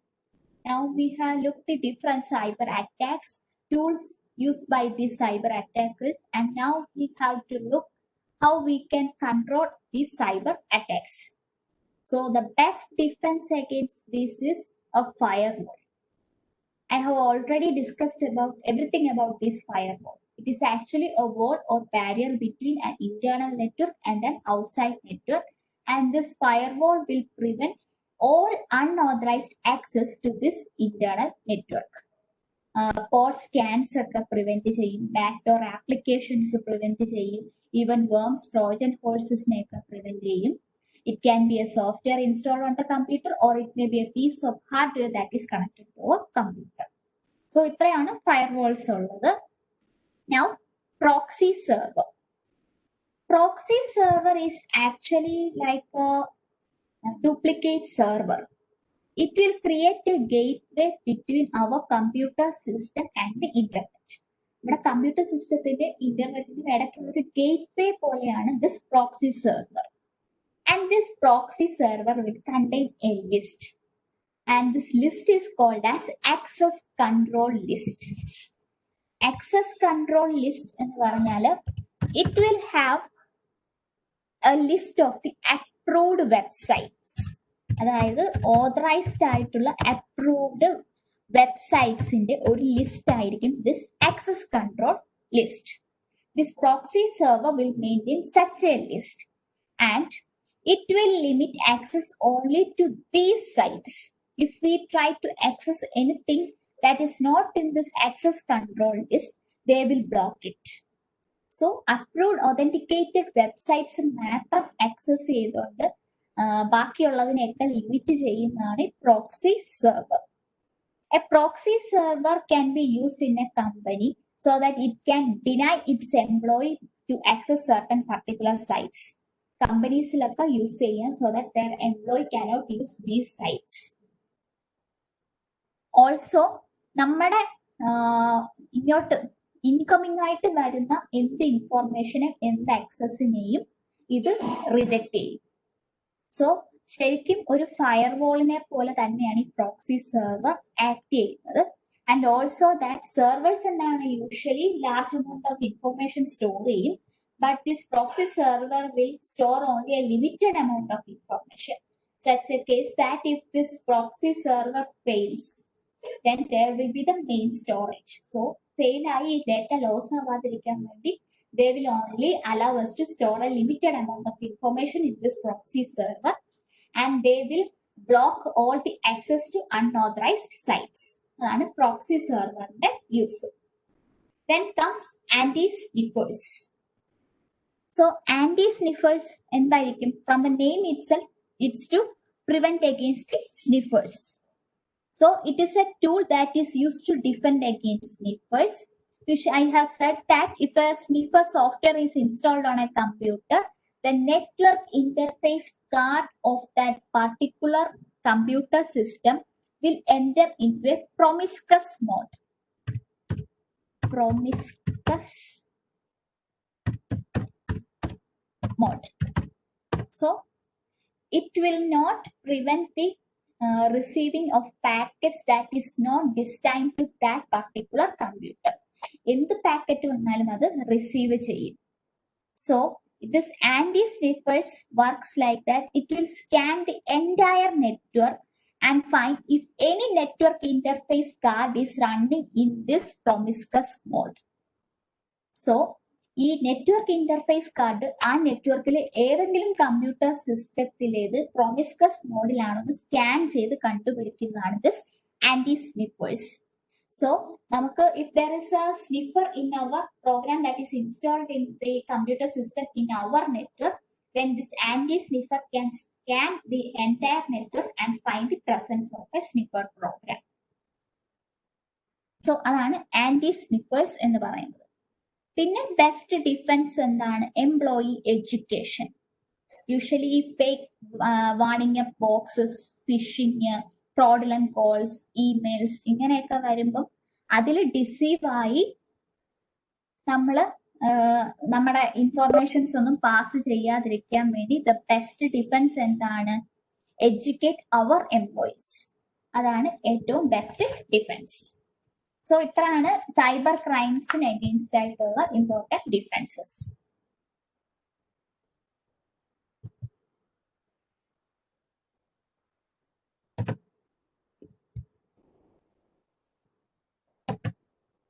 Now, encryption. Encryption ഞാൻ നേരത്തെ പറഞ്ഞു, it is taking the data and using a key, it will change the form of data into another one. This is the best protection against electronic eavesdropping. ഒരു third party നമ്മുടെ communication watch ചെയ്യുന്നുണ്ടെങ്കിൽ അതിനെ protect ചെയ്യാൻ, നമ്മുടെ confidential informations protect ചെയ്യാൻ ഏറ്റവും better വേ എന്താണ്? Encryption. So, this if an unauthorized third party is receiving this information, he get only the gibberish. He may not know what is actually in this packet. So, അങ്ങനെ മനസ്സിലാവാത്ത രീതിയിലാക്കുന്നതിനെയാണ് നമ്മൾ പറയുന്നത് encryption എന്ന് പറയുന്നത്. So, ഒരു attacker can see this information, this encrypted form, and he can know from where this information comes and to where this goes. അതായത് source ഏതാണ്, destination ഏതാണെന്ന് അറ്റാക്കറിന് ഐഡന്റിഫൈ ചെയ്യാൻ പറ്റും. But these contents cannot be detected and identified by an attacker.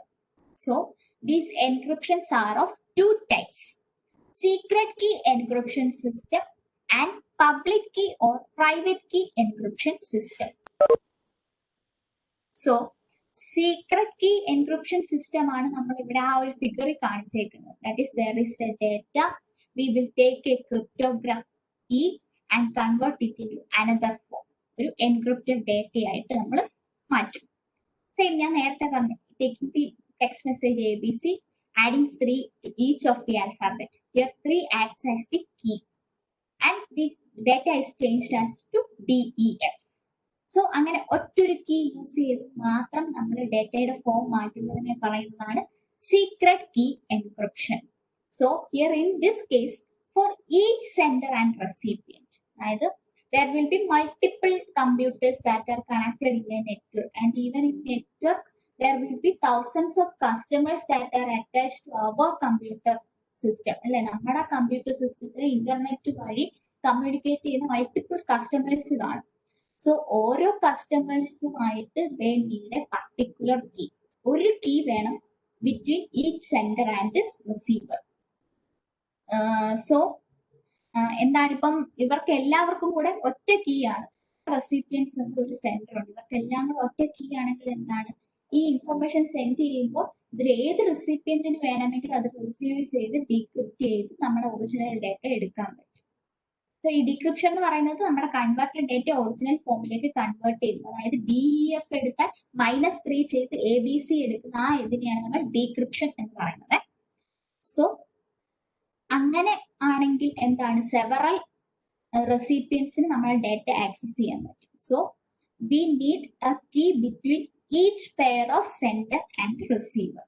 But actually it is not possible in the real system. നമുക്ക് multiple customers ഉണ്ട്, thousands millions of customers കാണുന്ന ഒരു വലിയ കമ്പനി ആണെങ്കിൽ ഓരോരുത്തരുടെ ഇടയിലും ഇതുപോലൊരു സീക്രട്ട് കീ നമുക്ക് യൂസ് ചെയ്യാൻ പറ്റത്തില്ല. So secret key usually organisations അല്ലെങ്കിൽ കമ്പനീസ് യൂസ് ചെയ്യാറില്ല. Instead they use the second one, public key or private key encryption system. So ഈ public key private key understand ചെയ്യാൻ ഒരു ഏറ്റവും നല്ലൊരു എക്സാമ്പിൾ പോലെ ഞാൻ പറയാം. there are two persons, person A and person B. So they need to exchange some gold. ഒരു gold exchange വേണം. So they are using some method. അങ്ങനെന്താണെന്ന് വെച്ചാൽ this person, there is a room and room has 2 locks. 2 lock ഉണ്ട്.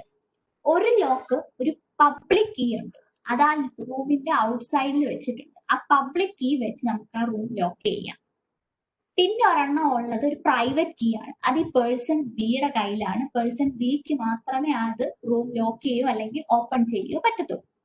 So this person will take this gold and put in that room and lock that door using the public key that is outside that room, and take that public key with him.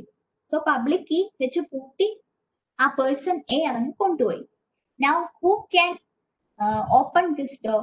This private key owner person B can come and open the door and take that vault. ഇങ്ങനെ രണ്ട് key use ചെയ്ത് encrypt ചെയ്യുന്നതിനെയാണ് നമ്മൾ public key or private key encryption system എന്ന് പറയുന്നത്. ഇപ്പം ശരിക്കും പറയുവാണെങ്കിൽ ഒരു നമ്മുടെ സെൻഡിങ് പാർട്ടിക്ക് രണ്ട് അല്ലെങ്കിൽ സെൻഡിങ് പാർട്ടി ആർക്കാണോ സെൻഡ് ചെയ്യേണ്ടത് ആ ആളുടെ പബ്ലിക് കീ എടുക്കും. And using this key they will encrypt the message and send to that recipient. And that recipient will have a private key that is known to him only. വേറെ ആർക്കും അറിയില്ല. ആ private key use ചെയ്ത് അത് decrypt ചെയ്ത് original message എടുക്കും. അതിനെയാണ് നമ്മൾ ഈ പബ്ലിക് കീ പ്രൈവറ്റ് കീ എന്ന് പറയുന്നത്. ഒരു കമ്പനിക്ക് ഈ പബ്ലിക് കീയും പ്രൈവറ്റ് കീയും ഒബ്റ്റെയിൻ ചെയ്യണമെങ്കിൽ ഒരു സർട്ടിഫിക്കറ്റ് അതോറിറ്റി ഉണ്ട്, അവിടെ അപ്ലൈ ചെയ്യണം. എന്നിട്ട് കമ്പനിയുടെ ഐഡന്റിറ്റി അവർ വാലിഡേറ്റ് ചെയ്തിട്ട് ഈ പബ്ലിക് കീയും പ്രൈവറ്റ് കീയും ഒരു സർട്ടിഫിക്കറ്റും പ്രൊവൈഡ് ചെയ്യും. സോ ഒരു എക്സാമ്പിൾ പറയുവാണെങ്കിൽ ഒരു retailer, Ronnie retailer, he needs to order from Smith Supply. So what this Ronnie will do? Ronnie will take the Smith Supply's public key and use this public key to encrypt the information that it wants to send to the Smith Supply via the internet. Internet വഴി send ചെയ്യേണ്ട information ആണ് അത് Smith സപ്ലൈസിനെ public key use ചെയ്ത് encrypt ചെയ്യും. And then they will send the information, and this Smith Supply will receive this message and he will use his own private key and will decrypt this message. So വേറെ ആരെങ്കിലും ഈ message കാണുവാണെങ്കിൽ അത് എന്താണെന്ന് അവർക്ക് identify ചെയ്യാൻ പറ്റത്തില്ല. Only this Ronnie retailer and Smith Supply can know what is actually inside that information. ഇതാണ് usually companies use ചെയ്യുന്ന എൻക്രിപ്ഷൻ സിസ്റ്റം. ഓക്കെ, സോ നമ്മുടെ ഇന്റർനെറ്റ് സെക്യൂരിറ്റി എന്നുള്ള പോർഷൻ കംപ്ലീറ്റ് ആയി. Now the topic is business continuity planning.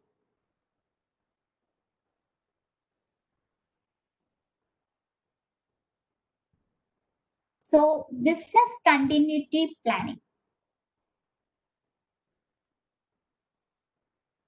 This business continuity planning, ഇന്നലെ portions എടുത്തപ്പോൾ I have already taught that inside the hardware controls there is one control like business continuity planning and disaster recovery. So അതിൻ്റെ അകത്തെ ഒരു portion ആണ് ശരിക്കും hardware കൺട്രോളിന്റെ subsection ആയിട്ട് വരുന്ന ഒരെണ്ണമാണ് this business continuity planning and disaster recovery എന്നുള്ള portion. So business continuity planning, it is actually this 5 steps as shown in this figure.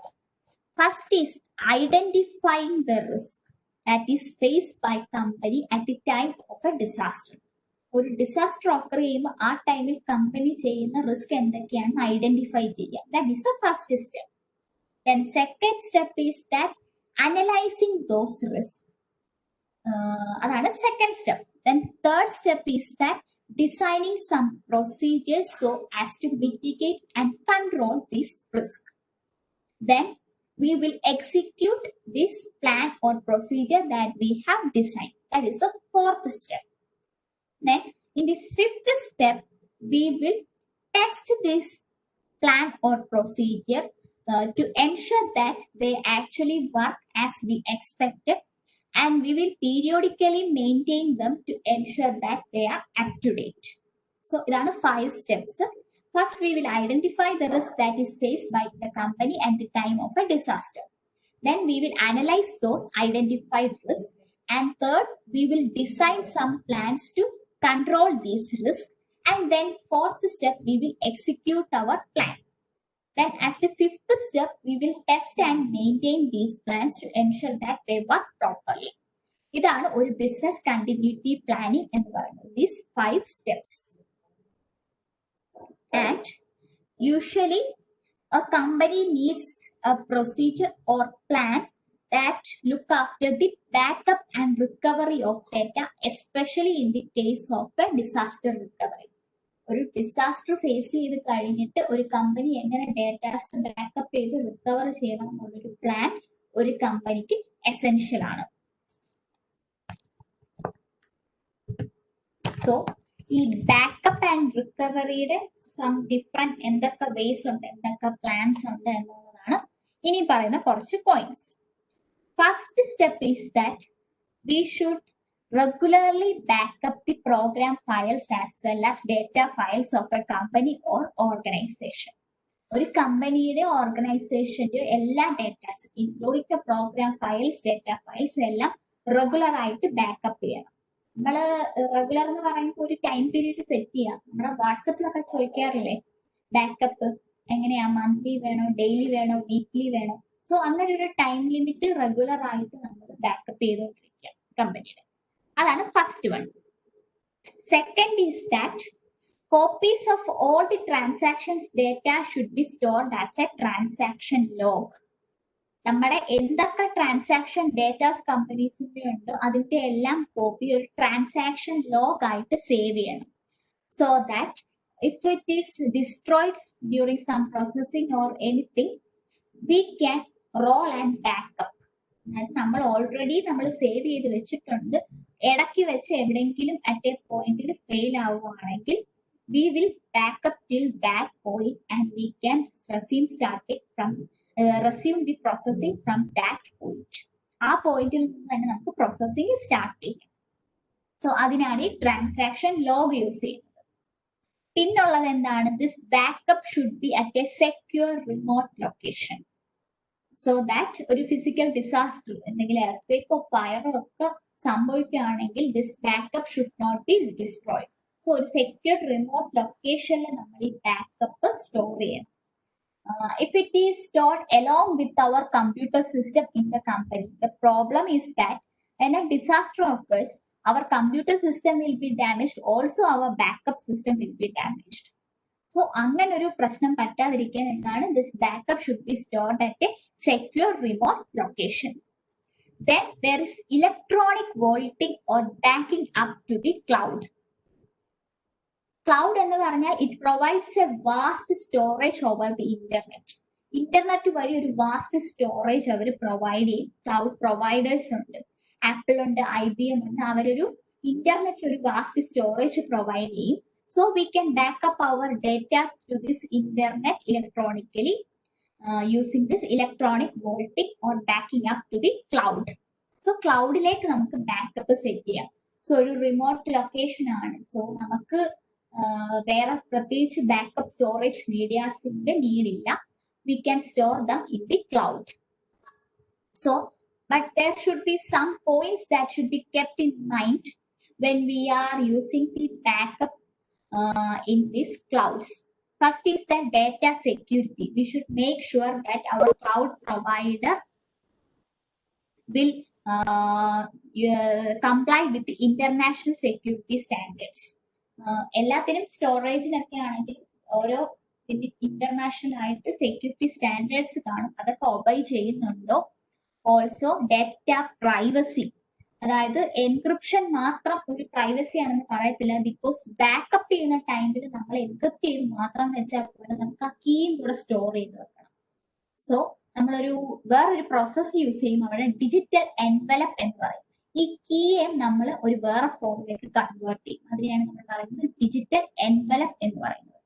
So അങ്ങനെ എന്തെങ്കിലും ക്ലൗഡ് പ്രൊവൈഡ് ചെയ്യുന്നുണ്ടോ എന്ന് ചെക്ക് ചെയ്യണം. പിന്നെ ആ dependability of the remote location, ആ ഒരു cloud solution backup providers provide ചെയ്യുന്നുണ്ടല്ലോ. സോ അവിടെ ആ റിമോട്ട് ലൊക്കേഷൻ നമുക്ക് ഡിപ്പെൻഡബിൾ ആണോ, അവിടെ ഡേറ്റ ഡ്യൂപ്ലിക്കേഷൻ നടക്കുന്നുണ്ടോ, അങ്ങനെയുള്ളതൊക്കെ അവിടെ പെർമനന്റ് ആയിട്ടൊന്നും ഡേറ്റ ലോസ് ആയി പോകുന്നില്ലേ എന്നൊക്കെയുള്ളത് ചെക്ക് ചെയ്യുന്നതാണ് അടുത്ത പോയിന്റ്. പിന്നുള്ളത് legal data requirements of the country.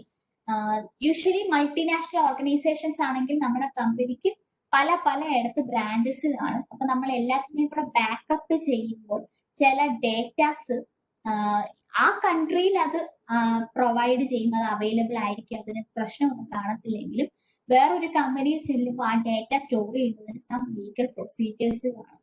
So ഒറ്റൊരു കൺട്രിയിൽ മാത്രമുള്ള ഒരു ക്ലൗഡ് പ്രൊവൈഡർ ആണെങ്കിൽ നമുക്ക് സ്റ്റോർ ചെയ്യുന്നതിന് പ്രോബ്ലംസ് വരും. വേറെ കൺട്രീസിൽ അത് പ്രോബ്ലം ഇല്ലെങ്കിലും ആ ക്ലൗഡ് പ്രൊവൈഡർ എവിടാണോ ആ കൺട്രിയിൽ ചിലപ്പോൾ അതൊരു പ്രോബ്ലം ആണ്. സോ അങ്ങനെയുള്ളതൊക്കെ ചെക്ക് ചെയ്തിട്ട് മാത്രമേ ഈ ഇലക്ട്രോണിക് വോൾട്ടിങ്ങും അല്ലെങ്കിൽ backing up to the cloud എന്ന പ്രൊസീജിയർ യൂസ് ചെയ്യാൻ പാടുള്ളൂ. Then comes grandparent, parent, child processing.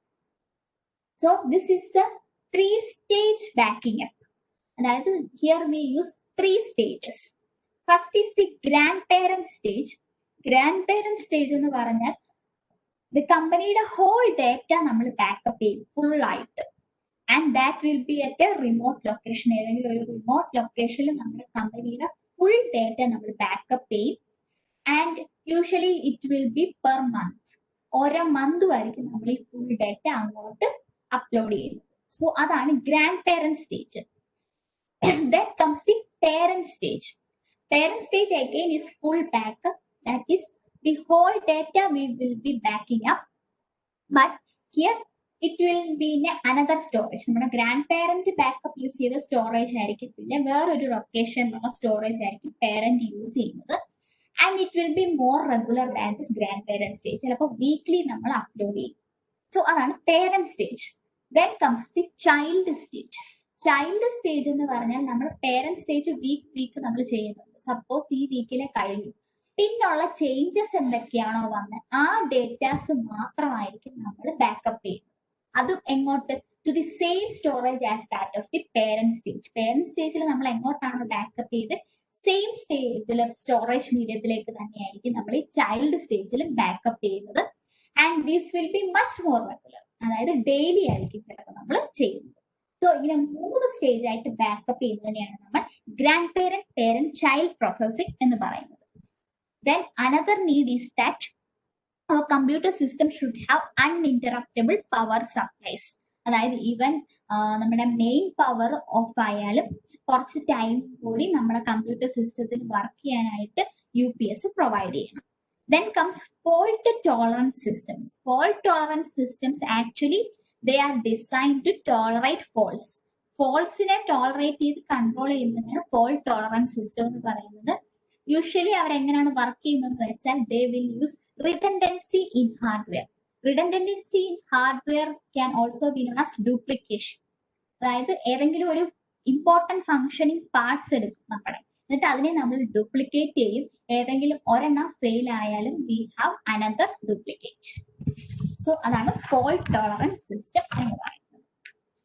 So ഇതാണ് ബിസിനസ് കണ്ടിന്യൂറ്റി പ്ലാനിങ്ങിന് usually backup and recovery plan ആയിട്ട് യൂസ് ചെയ്യുന്ന different process. Now comes disaster recovery. So at the time of a disaster, within a short time period, our company should start operating. ഒരു long time പീരീഡിലേക്ക് operate ചെയ്യാതിരിക്കാൻ ഫേമിന് സാധിക്കത്തില്ല. Because there will be many businesses that will be awaiting. So an organization should have a formal disaster recovery plan. ഒരു hurricane ആവാം, fire ആവാം, earthquake ആവാം, flood ആവാം, അല്ലെങ്കിൽ terrorist attack ആവാം. ഇതൊക്കെ ആവാം disasters. After that disaster, for recovery, there should be a good formal plan for every organization. And in a disaster recovery plan, it should be specified which employee will be participating in that disaster recovery procedures, what hardware software facilities will be used, and what are all the priority of the applications that should be recovered. So ഒരു disaster recovery പ്ലാനിൽ ഏതൊക്കെ employees ആണ് ഉള്ളത്, എന്തൊക്കെ hardware software facilities വേണം എന്ന് എഴുതിയിരിക്കണം. Also നമ്മൾ recover ചെയ്യുന്നത് നമ്മുടെ ഓപ്പറേറ്റിംഗ് ആപ്ലിക്കേഷൻസ് അല്ലെ, കമ്പനി യൂസ് ചെയ്യുന്ന ആപ്ലിക്കേഷൻസ് ആണ് നമ്മൾ റിക്കവർ ചെയ്യുന്നത്. സോ അതിന്റെ പ്രയോറിറ്റി നോക്കണം. ഏറ്റവും ഷോർട്ട് പീരീഡ് ഓഫ് ടൈമിൽ ആദ്യം റിക്കവർ ചെയ്യേണ്ടത് ഏത് ആപ്ലിക്കേഷൻ ആണ്, അത് കഴിഞ്ഞ് ഏത് വേണം, അങ്ങനെ ഒരു പ്രയോറിറ്റൈസേഷൻ നമ്മൾ ഓൾറെഡി പ്ലാൻ ചെയ്ത് വെച്ചിരിക്കണം. സോ ഇനി എന്താണ് വേണ്ടത്? We should need a site. നമ്മുടെ ഡിസാസ്റ്റർ വന്നപ്പോൾ കമ്പനിയുടെ മൊത്തം സൈറ്റും ഡാമേജ് ആയിട്ടുണ്ട്. So we need a disaster recovery site where we can operate after some short period. So this disaster recovery type can be of 4 types: hot site, cold site, warm site, or a mobile site. This hot site means that it will have a computer system that will be similar to the one that is used regularly. നമ്മൾ കമ്പനിയിൽ use ചെയ്ത computer സിസ്റ്റത്തിന്റെ same അതേ ടൈപ്പിൽ എല്ലാ ഓപ്പറേഷനും, അതായത് fully operational ആയിട്ട് എല്ലാ ഫെസിലിറ്റീസും, കമ്മ്യൂണിക്കേഷൻ ഫെസിലിറ്റി ആണെങ്കിലും എന്തെങ്കിലുമൊക്കെ ഇൻസ്റ്റാളേഷൻ ആണെങ്കിലും അതെല്ലാം കഴിഞ്ഞ് വിത്ത് അവർ ബാക്കപ്പ് ലൈവ് ഡേറ്റ, നമ്മൾ വർക്ക് ചെയ്തുകൊണ്ടിരുന്ന ബാക്കപ്പ് ചെയ്തിട്ടുള്ളതിന് ലൈവ് ഡേറ്റ റീസ്റ്റോർ ചെയ്ത് ഫുള്ളി ഓപ്പറേഷണൽ ആയിട്ട് ഉള്ള ഒരു ഫെസിലിറ്റിയാണ് ഇത് ഹോട്ട് സൈറ്റ് എന്ന് പറയുന്നത്. Then comes the cold site. Cold site means that heating, air conditioning, electric power, space, ആ സൈറ്റ് നമ്മൾ പ്രിപ്പയർ ചെയ്ത് വെക്കും. But no processing equipments will be installed, no telecommunication facilities will be available. So cold site, ആ site prepared ആയിരിക്കും, but നമ്മുടെ equipments ഒന്നും installed ആയിരിക്കത്തില്ല. അതിനെയാണ് നമ്മൾ കോൾഡ് സൈറ്റ് എന്ന് പറയുന്നത്. അപ്പൊ നമ്മുടെ ഡിസാസ്റ്റർ റിക്കവറി പ്ലാനിൽ കോൾഡ് സൈറ്റ് ആണ് നമ്മുടെ കമ്പനി യൂസ് ചെയ്യുന്നതെങ്കിൽ we should make arrangements so that these operational facilities and communication facilities will be made available as soon as possible. പെട്ടെന്ന് തന്നെ ഇതെല്ലാം റീസ്റ്റോർ ചെയ്യുന്ന തരത്തിലായിരിക്കും നമ്മുടെ കോൾഡ് സൈറ്റ് എന്ന് പറയുന്നത്. Then comes the warm site. Warm site is in between this hot site and cold site. So warm site എന്ന് പറയുമ്പോൾ നമ്മുടെ സൈറ്റ് പ്രിപ്പയർഡ് ആണ്, നമ്മുടെ ഓപ്പറേഷണൽ ഫെസിലിറ്റീസ് എല്ലാം അവൈലബിൾ ആണ്, ടെലികമ്മ്യൂണിക്കേഷൻ ഫെസിലിറ്റീസ് അവൈലബിൾ ആണ്, ബട്ട് നമുക്ക് ലൈവ് ഡേറ്റ ഇല്ല, നമ്മൾ ചെയ്തുകൊണ്ടിരുന്ന ലൈവ് ഡേറ്റ ഇല്ല. സോ അതൊരു ബാക്കപ്പ് മീഡിയത്തിലായിരിക്കും, അത് നമ്മൾ റീസ്റ്റോർ ചെയ്തിരിക്കണം. അതാണ് വാം സൈറ്റ് എന്ന് പറയുന്നത്. Then comes the mobile site. Mobile site is actually a disaster recovery site on wheels. So എന്തെങ്കിലും ഒരു ഡിസാസ്റ്റർ ഉണ്ടായി നമ്മുടെ എല്ലാം ഡിസ്ട്രോയ് ആയി പോയെങ്കിൽ this mobile site will arrive within hours in a van. ഒരു വാനിലോ അല്ലെങ്കിൽ ഒരു ട്രാക്ടറിലോ അവേഴ്സിനുള്ളിൽ ഈ സൈറ്റ്, ഈ മൊബൈൽ സൈറ്റ് നമുക്ക് അവൈലബിൾ ആകും. ആൻഡ് ഈ മൊബൈൽ സൈറ്റ് എന്ന് പറയുന്നത് ഹോട്ട് സൈറ്റ് ആവാം, കോൾഡ് സൈറ്റ് ആവാം, വാം സൈറ്റ് ആവാം. അതായത് ഈ സൈറ്റിന്റെ അകത്ത് എക്യുപ്മെന്റ്സും ലൈവ് ഡേറ്റയും എല്ലാം അവൈലബിൾ ആണെങ്കിൽ അതിനെ ഹോട്ട് സൈറ്റ് ആണെന്ന് പറയാം, മൊബൈൽ സൈറ്റ്. അല്ല നമ്മുടെ സൈറ്റ് പ്രിപ്പയർഡ് ആണ്, അവിടെ എക്യുപ്മെന്റ്സ് ഒന്നും ഇല്ല എങ്കിൽ അതിനെ നമുക്ക് കോൾഡ് സൈറ്റ് എന്ന് പറയാം. ഇനി എക്യുപ്മെന്റ്സ് എല്ലാം ഉണ്ട് പക്ഷെ ലൈവ് ഡേറ്റ ഇല്ല എങ്കിൽ നമുക്ക് അതിനെ വാം സൈറ്റ് എന്ന് പറയാം.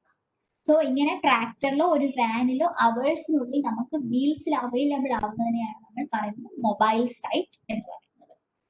And our company employees should be trained in this emergency procedures, so that ഒരു ഡിസാസ്റ്റർ വരുമ്പോൾ എങ്ങനെ ഫേസ് ചെയ്യണം, എന്തൊക്കെ പ്രൊസീജിയേഴ്സ് ചെയ്യണം എന്നുള്ളത് ഓൾറെഡി നമ്മുടെ എംപ്ലോയീസിനെ ട്രെയിൻ ചെയ്തിരിക്കണം.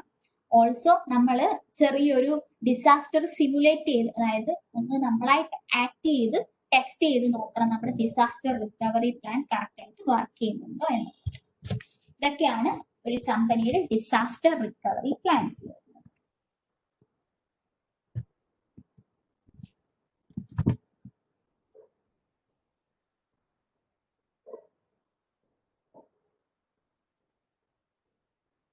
സോ എന്തെങ്കിലും ഒരു ക്വസ്റ്റ്യൻ ഉണ്ട്, അത് ഞാൻ ചോദിക്കട്ടെ, നിങ്ങൾ ആൻസർ പറയുമോ?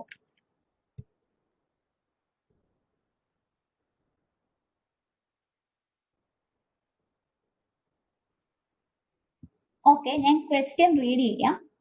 A critical aspect of A disaster recovery plan is to be able to regain operational capability as soon as possible. So എന്താണ് A critical aspect of A disaster recovery plan is to regain operational capability as soon as possible.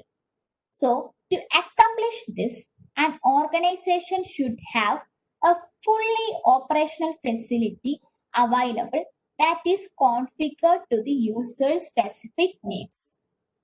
എന്താണ് organisation should have a fully operational facility available to the user specific needs.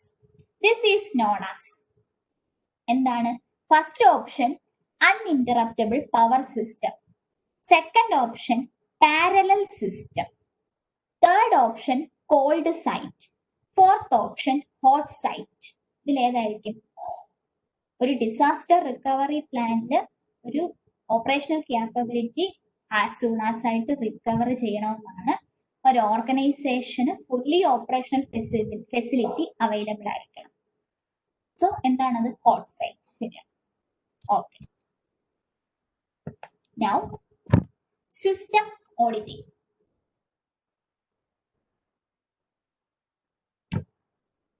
So system auditing എന്താണെന്ന് അറിയുമോ ആർക്കെങ്കിലും?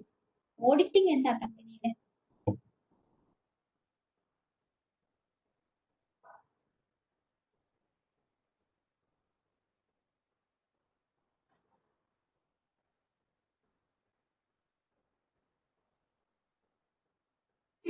Checking ആണ്. ശരിയാണ്. So nowadays most tasks performed by humans are computerized in a company. അല്ലെ? നമ്മുടെ humans perform ചെയ്തിരുന്ന പല ടാസ്കും ഇപ്പൊ കമ്പ്യൂട്ടറൈസ്ഡ് ആണ്. സോ ഇവിടെ കമ്പ്യൂട്ടറൈസ്ഡ് ആയി കഴിഞ്ഞ് നമ്മൾ ഓഡിറ്റ് നടത്തണം. നേരത്തെ നമ്മുടെ മാനുവൽ ഓപ്പറേഷൻസ് ആയിരുന്നു, അതിനെ ചെക്ക് ചെയ്തുകൊണ്ടിരുന്നു. കമ്പ്യൂട്ടറൈസ്ഡ് ആയി കഴിഞ്ഞിട്ട് ഇതൊക്കെ കറക്റ്റ് ആയിട്ടാണോ പ്രോസസ് ചെയ്യുന്നുള്ളത് നമുക്ക് ചെക്ക് ചെയ്യണം. സോ അത് ഓഡിറ്റ് ചെയ്യാൻ വേണ്ടി കുറച്ച് ഫസ്റ്റ് കുറച്ച് ഷോർട്ട് പീരീഡ് ഓഫ് ടൈം നമ്മൾ ആദ്യം കമ്പ്യൂട്ടറൈസ്ഡ് ആക്കി കഴിഞ്ഞ് കുറച്ച് പീരീഡ് ഓഫ് ടൈമിലേക്ക് യൂഷ്വലി എങ്ങനെ ചെയ്തുകൊണ്ടിരുന്നത് വെച്ചാൽ, and auditor will review the computer system by manually perform this computerised task and compare the results with output of the computer. So computerised ടാസ്കിനെ ഓഡിറ്റർ മാനുവൽ ആയിട്ട് പെർഫോം ചെയ്യും. എന്നിട്ട് കിട്ടുന്ന ആൻസറും നമ്മുടെ കമ്പ്യൂട്ടറൈസ്ഡ് സിസ്റ്റത്തിന് കിട്ടുന്ന ഔട്ട്പുട്ടും കൂടി കമ്പയർ ചെയ്താണ് ചെക്കിങ് ചെയ്തുകൊണ്ടിരുന്നത്. So by doing this type of checking, we can know whether there is some error that is happening in our program. എന്തെങ്കിലും കാൽക്കുലേഷൻ മിസ്റ്റേക്സ് വന്നിട്ടുണ്ടോ എന്നുള്ളതൊക്കെ നമുക്ക് ചെക്ക് ചെയ്യാൻ പറ്റും. But actually this is not the problem with the computerized system. There are much more like unauthorized access, these cyber attacks. So we need much more advanced checking. So അതിനാണ് നമ്മൾ system auditing use ചെയ്യുന്നത്. ആ പ്രോസസ്സെ നമ്മൾ change ചെയ്തു. Now system auditing means it is an investigation of the control activities in order to review the performance of a computer system. അതായത് നമ്മുടെ computer സിസ്റ്റത്തിന്റെ പെർഫോമൻസിനെ review ചെയ്യാൻ വേണ്ടി നമ്മൾ എടുക്കുന്ന കൺട്രോൾ ആക്ടിവിറ്റീസിനെയും നമ്മുടെ കമ്പ്യൂട്ടർ സിസ്റ്റത്തിന്റെ ഓപ്പറേഷൻസിനെയൊക്കെ എക്സാമിൻ ചെയ്യുകയും ഇൻവെസ്റ്റിഗേറ്റ് ചെയ്യുകയൊക്കെ ചെയ്യുന്നതിനെയാണ് നമ്മൾ സിസ്റ്റം ഓഡിറ്റിംഗ് എന്ന് പറയുന്നത്. സോ സിസ്റ്റം ഓഡിറ്റിംഗിന്റെ വൺ വേ എങ്ങനെയാ ചെയ്യുന്നതെന്ന് വെച്ചാൽ, we can access controls by means of flow charts. Flow charts use ചെയ്താൽ നമുക്ക് കുറെയൊക്കെ കൺട്രോൾസ് എങ്ങനെയാണെന്നുള്ളത് നമുക്ക് അറിയാൻ പറ്റും. So we can say that a flow chart is one of the method that is used by an auditor to understand the flow of information through the processes. So ഈ പ്രോസസ്സിന്റെ ഇടയിലൂടെ ആ ഇൻഫർമേഷൻ എങ്ങനെയാണ് flow ചെയ്യുന്നത് നമുക്ക് ഓഡിറ്ററിന് മനസ്സിലാക്കാനുള്ള ഒരു one way ആണ് ഫ്ലോ ചാർട്ട് എന്ന് പറയുന്നത്. This flow chart is a diagram that actually depicts the flow of work.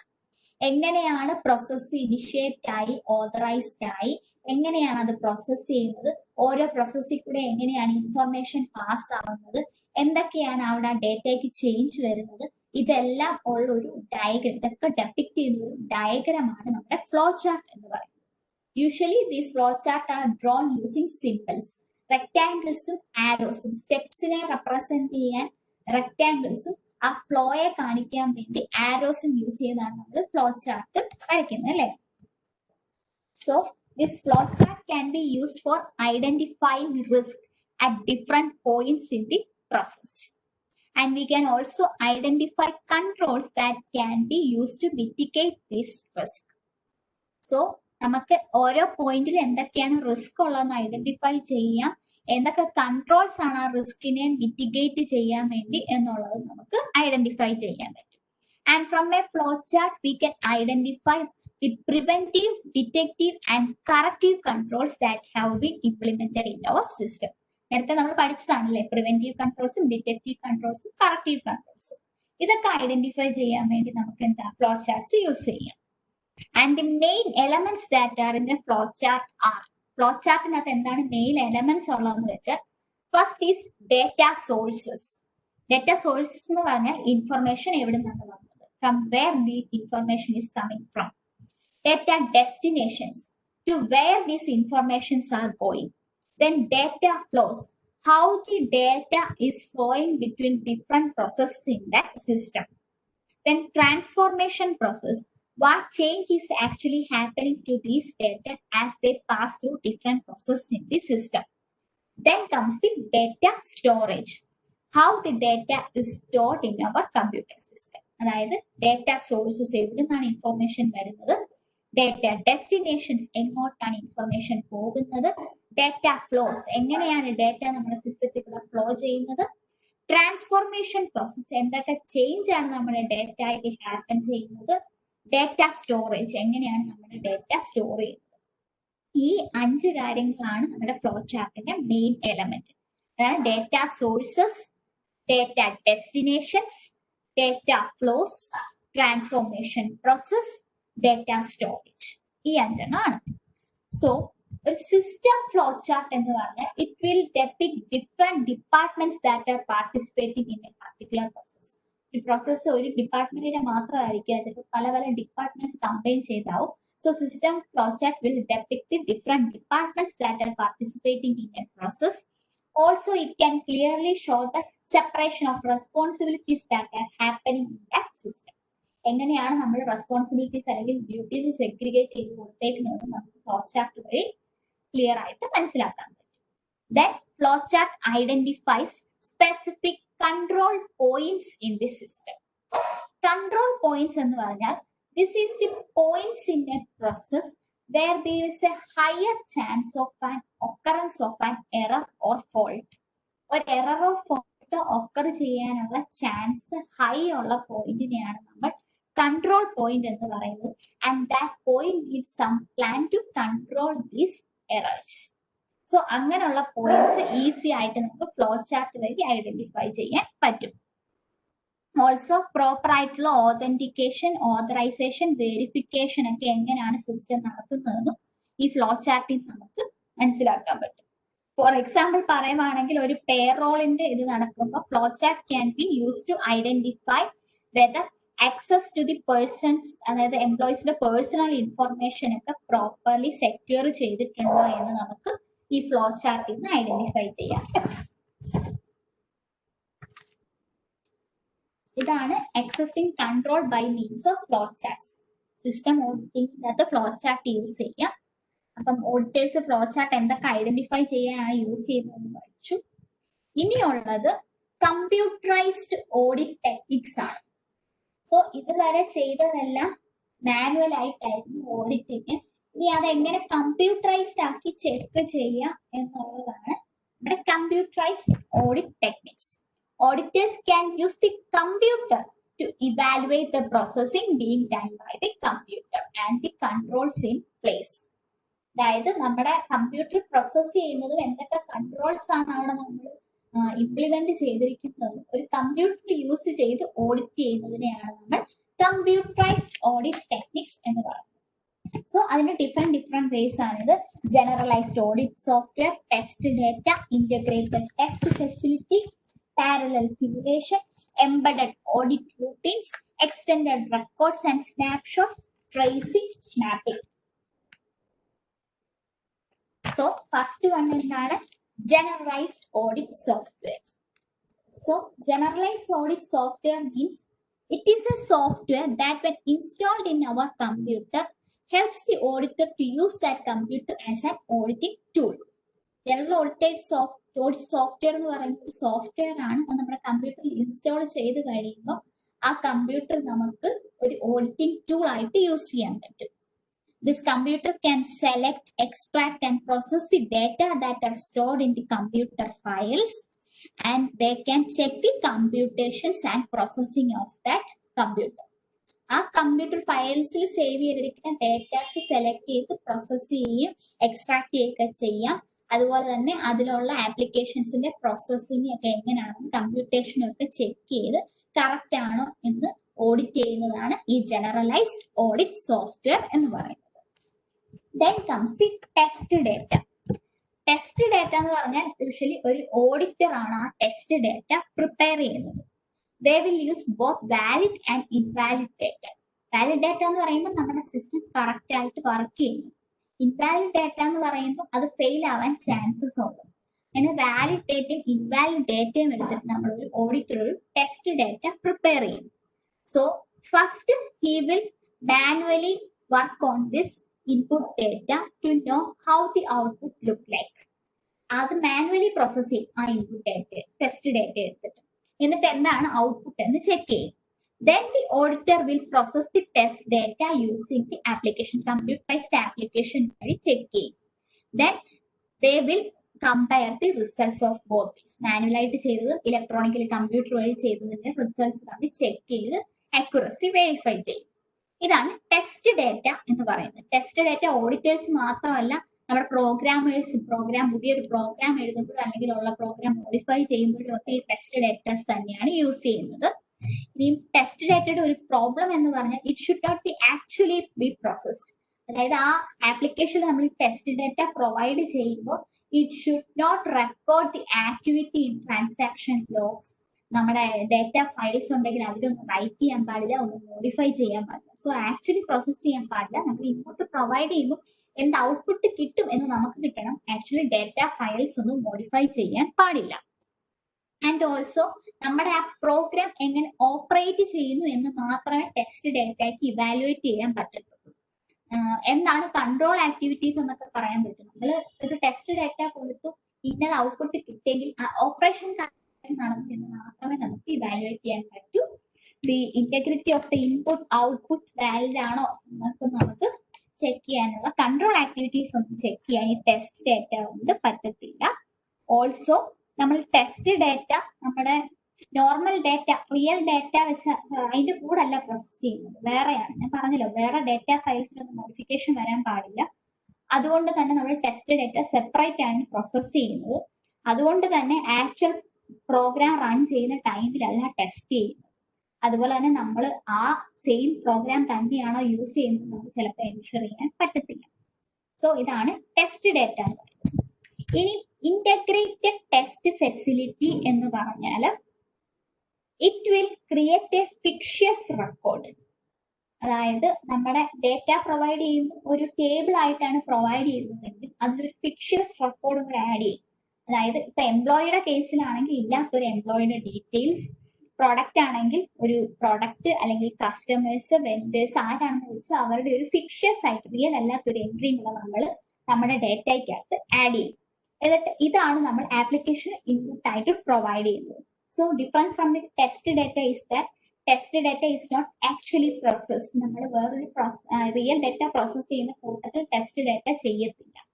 But this integrated test facility is that actually when the program is running we are testing the system. So ആ ഒരു നമ്മുടെ normal real ഡേറ്റയുടെ കൂടെ ഒരു ഫിക്ഷ്യസ് റെക്കോർഡുകൾ add ചെയ്തിട്ട് നമ്മുടെ സിസ്റ്റത്തിനെ നമ്മൾ ടെസ്റ്റ് ചെയ്യുന്നതിനാണ് ഇന്റഗ്രേറ്റഡ് ടെസ്റ്റ് ഫെസിലിറ്റി എന്ന് പറയുന്നത്. So the difficulty is that നമ്മൾ ഈ ഫിക്ഷ്യസ് റെക്കോർഡും കൂടി വെച്ച് പ്രോസസ്സ് ചെയ്യുമ്പോൾ എവിടൊക്കെ അത് അപ്ഡേറ്റ് ആയിട്ടുണ്ടോ, നമ്മുടെ ഡേറ്റ ഫയൽസ് മാസ്റ്റർ ഫയൽസിലൊക്കെ അത് റെക്കോർഡ് ആയിട്ടുണ്ടെങ്കിൽ നമ്മൾ അത് എക്സ്ക്ലൂഡ് ചെയ്യണം. അതിന് ഒന്നുകിൽ ഐദർ വേസ് ഉണ്ട്. സംടൈംസ് മാനുവലി നമ്മൾ അത് എക്സ്ക്ലൂഡ് ചെയ്യണം, അല്ലെങ്കിൽ we should write some programs so that this will be excluded from the data and transaction logs. പിന്നെ പറയുകയാണെങ്കിൽ കോസ്റ്റ് നമുക്ക് മിനിമൈസ് ചെയ്താണ് ഇന്റഗ്രേറ്റഡ് ടെസ്റ്റ് ഫെസിലിറ്റിയിലാണ്. ബിക്കോസ് വേറൊരു പ്രോസസ്സിംഗ് സ്റ്റേജിന്റെ ആവശ്യമൊന്നുമില്ല. നമ്മുടെ റിയൽ ഡേറ്റ പ്രോസസ് ചെയ്യുന്ന കൂട്ടത്തിൽ തന്നെ നമുക്ക് സിസ്റ്റം ടെസ്റ്റ് ചെയ്യാം. സോ കോസ്റ്റ് മിനിമൽ ഏതാണ്? ഇന്റഗ്രേറ്റഡ് ടെസ്റ്റ് ഫെസിലിറ്റിക്ക് തന്നെയാണ്. Then comes the parallel simulation. Parallel simulation is a technique in which we use real data, not a simulated data. നമ്മൾ ഉണ്ടാക്കിയ ഒരു ഫിക്ഷ്യസ് ആയിട്ടുള്ള ഡേറ്റയല്ല, നമ്മൾ പ്രോസസ്സിങ്ങിന് യൂസ് ചെയ്യുന്ന റിയൽ ഡേറ്റാസ് തന്നെ നമ്മൾ യൂസ് ചെയ്യും. But we process it using the audit or test programs. നമ്മുടെ ഒറിജിനൽ പ്രോഗ്രാം ആയിരിക്കത്തില്ല, നമ്മൾ അതിൻ്റെ ഒരു കോപ്പി എടുത്ത് ആ ഒരു ടെസ്റ്റ് പ്രോഗ്രാം വെച്ചിട്ട് നമ്മൾ റിയൽ ഡേറ്റയെ പ്രോസസ് ചെയ്ത് നമ്മൾ നോക്കും. സോ അതിനെയാണ് നമ്മൾ പാരലൽ സിമുലേഷൻ എന്ന് പറയുന്നത്. It is actually expensive and time consuming. So നമ്മുടെ റിയൽ ഡേറ്റ പ്രോസസ് ചെയ്യുന്ന കൂട്ടത്തിലല്ല, അതുകൊണ്ട് തന്നെ നമ്മൾ വേറൊരു പ്രോസസ്സിംഗ് ടൈമിന്റെ ആവശ്യമുണ്ട്. അതുകൊണ്ട് തന്നെ ടൈം കൺസ്യൂമിങ് ആണ്. അതുപോലെ തന്നെ റിയൽ ഡേറ്റ പ്രോസസ് ചെയ്യുന്ന കമ്പ്യൂട്ടർ സിസ്റ്റത്തിലേക്ക് ആയിരിക്കത്തില്ല നമ്മൾ നമ്മുടെ ഈ ടെസ്റ്റിംഗ് നടത്തുന്നത്. സോ വേറെ സെയിം ഒരു കമ്പ്യൂട്ടർ സിസ്റ്റം വേണം. അതുകൊണ്ട് തന്നെ it is very much expensive. Then comes embedded audit routines. Embedded audit routine means that we will add some audit routines into our normal program. നമ്മുടെ നോർമൽ കമ്പ്യൂട്ടർ പ്രോഗ്രാമിലേക്ക് ഈ embedded ആയിട്ടുള്ള കുറച്ച് inline codes കൂടെ നമ്മൾ ആഡ് ചെയ്യും. എന്നിട്ട് നമ്മൾ നോർമൽ പ്രോസസ്സിംഗ് ചെയ്യുന്ന ടൈമിൽ ഈ എംബഡഡ് റൂട്ടീൻ നമ്മൾ ഏതെങ്കിലുമൊക്കെ ട്രാൻസാക്ഷൻസ് അതിൽ നിന്ന് സെലക്ട് ചെയ്യും. പ്രോസസ്സിംഗ് നടക്കുന്ന ടൈമിൽ പല പല ട്രാൻസാക്ഷൻസ് ഉണ്ടല്ലോ, അതിൽ ഏതെങ്കിലുമൊക്കെ ട്രാൻസാക്ഷൻസ് സെലക്ട് ചെയ്തിട്ട് അതിന്റെ ഡേറ്റയെ നമുക്ക് റെക്കോർഡ് ചെയ്യും. സോ അത് നമ്മൾ കറക്റ്റ് ആയിട്ടാണ് പ്രോസസ് ചെയ്യുന്നത് നമുക്ക് അറിയാൻ വേണ്ടി ആ സെലക്ട് ചെയ്ത ട്രാൻസാക്ഷൻസിന്റെ ഔട്ട്പുട്ട്സ് നമ്മൾ റെക്കോർഡ് ചെയ്യും. So, ഇങ്ങനെയാണ് embedded routines. That is, these are lines of code that are attached to the normal computer programs. And when we run this computer program, these embedded audit routines will select transactions and the transactions are recorded separately. ആ ഒരു ട്രാൻസാക്ഷന്റെ output നമ്മൾ record ചെയ്തു. So അതിനെയാണ് നമ്മൾ embedded audit routines എന്ന് പറയുന്നത്. So ഈ ട്രാൻസാക്ഷൻ അതിന്റെ ഇടയ്ക്ക് പ്രോസസ്സിംഗിന്റെ ഇടയ്ക്ക് ഏതെങ്കിലും ട്രാൻസാക്ഷൻ സെലക്ട് ചെയ്യുമല്ലോ, it can be either randomly, നമുക്ക് റാൻഡം ആയിട്ട് സെലക്ട് ചെയ്യാം, or according to some determined parameters by the auditor. ആ എംബഡഡ് ഓഡിറ്റ് റൂട്ടീൻ നമ്മൾ റൈറ്റ് ചെയ്യുന്ന ടൈമിൽ തന്നെ സം ഡിറ്റർമൈൻഡ് പാരാമീറ്റേഴ്സ് വെക്കും. ആ പാരാമീറ്റേഴ്സ് വെച്ചിട്ട് ഏതെങ്കിലും ഒരു ട്രാൻസാക്ഷനെ ചൂസ് ചെയ്യും, അല്ലെങ്കിൽ ചിലപ്പോൾ റാൻഡം ആയിട്ട് അതിന് ഏതെങ്കിലും ഒരു ട്രാൻസാക്ഷനെ ചൂസ് ചെയ്ത് ഓഡിറ്റ് ചെയ്യും. സോ അതാണ് embedded audit routines. If we select the transactions randomly, then the approach is known as sample audit review file. എന്താണ് സാമ്പിൾ ഓഡിറ്റ് റിവ്യൂ ഫയൽ? നമ്മൾ എംബഡഡ് ഓഡിറ്റ് റൂട്ടീൻ വെച്ചിട്ട് നമ്മൾ ഒരു ട്രാൻസാക്ഷൻ സെലക്ട് ചെയ്തു. So അത് random ആയിട്ടാണ് transaction select ചെയ്യുന്നതെങ്കിൽ ആ അപ്രോച്ചിനെ പറയുന്ന പേരാണ് സാമ്പിൾ ഓഡിറ്റ് റിവ്യൂ ഫയൽ. എന്താണ് sample audit review file? And if we are selecting the transactions by using some predetermined parameters, then the approach is known as system control audit review file. Sample audit review file എന്ന് പറയുമ്പോൾ നമ്മൾ ട്രാൻസാക്ഷനെ random ആയിട്ട് select ചെയ്തു. System control audit review file എന്ന് പറഞ്ഞാൽ നമ്മൾ transaction ഒരു pre determined parameters വെച്ചിട്ട് സെലക്ട് ചെയ്തു. സോ സാമ്പിൾ ഓഡിറ്റ് റിവ്യൂ ഫയലെ നമ്മൾ സാർഫ് എന്ന് പറയും, ഷോർട്ട് ഫോം. മറ്റേതിനെ നമ്മൾ സ്കാർഫ് എന്ന് പറയും. എന്താ? സിസ്റ്റം കൺട്രോൾ ഓഡിറ്റ് റിവ്യൂ ഫയലെ നമ്മൾ സ്കാർഫ് എന്ന് പറയും. ഇതാണ് embedded audit routines.